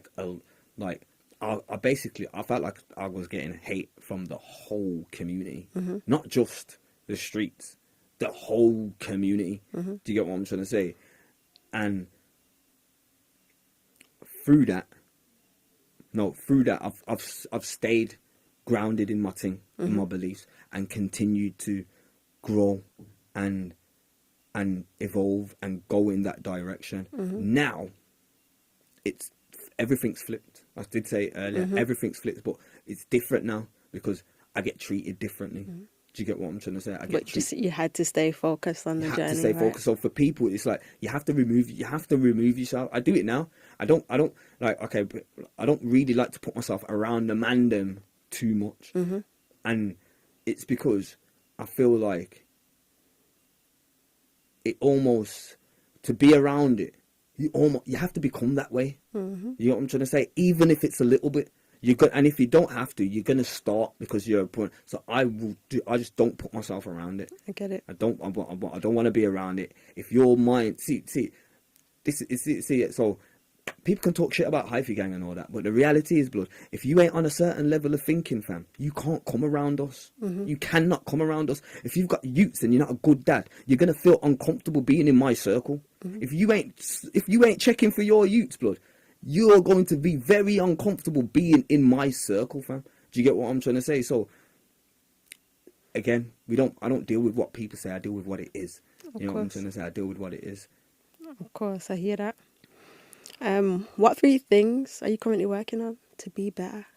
To be better? Yeah, for me, this year, I've been working on less perfectionism because I'm very much a perfectionist, and that prevents me from putting stuff out that I'm meant to put out, which leads to procrastination and more consistency. So those were my things this year that I decided to work on. What 3 things are you working on this year to be a better person? Do you know what? So I'm going to say the first thing, is I'm getting back to it. So when I say get back to it, I'm getting back to this level of conversation, this level of information, because there was a period of time where I kind of just, I wasn't on this journey. I didn't stop, but I'm going to say I stopped comparing to how I normally am and what I normally do, the information that I normally take in, the things that I watch, even just getting up in the morning and meditating and meditating before I go to bed.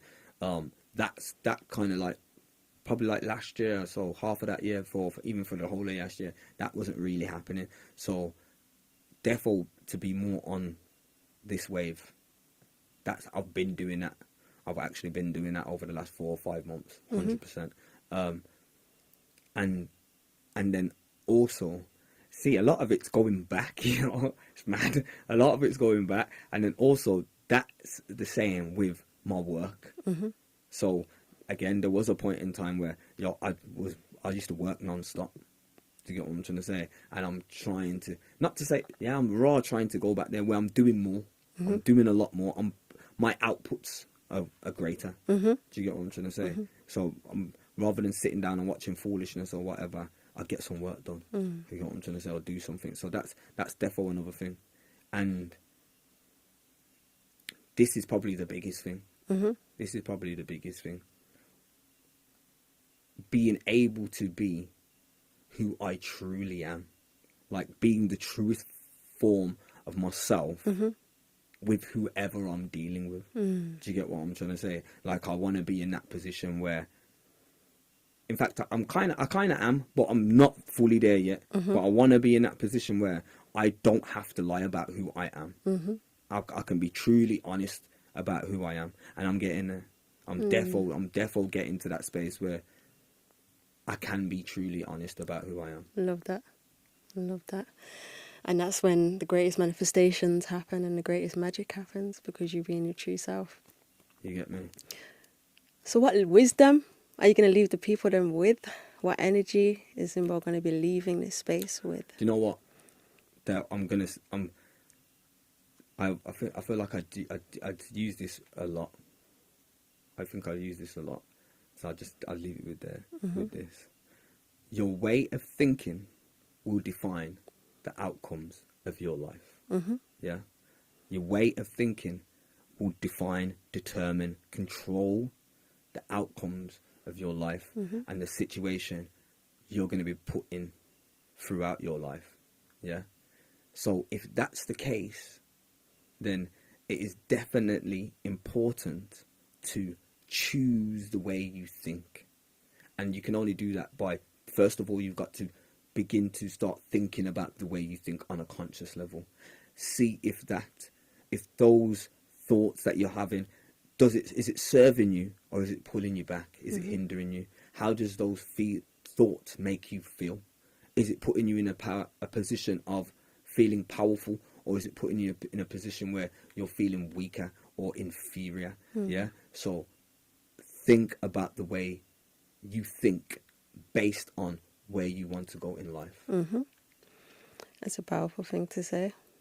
Zim, I've really enjoyed having you. Conversation's been on point. I'm sure I'm going to revisit you again for another conversation. We can dive a bit deeper.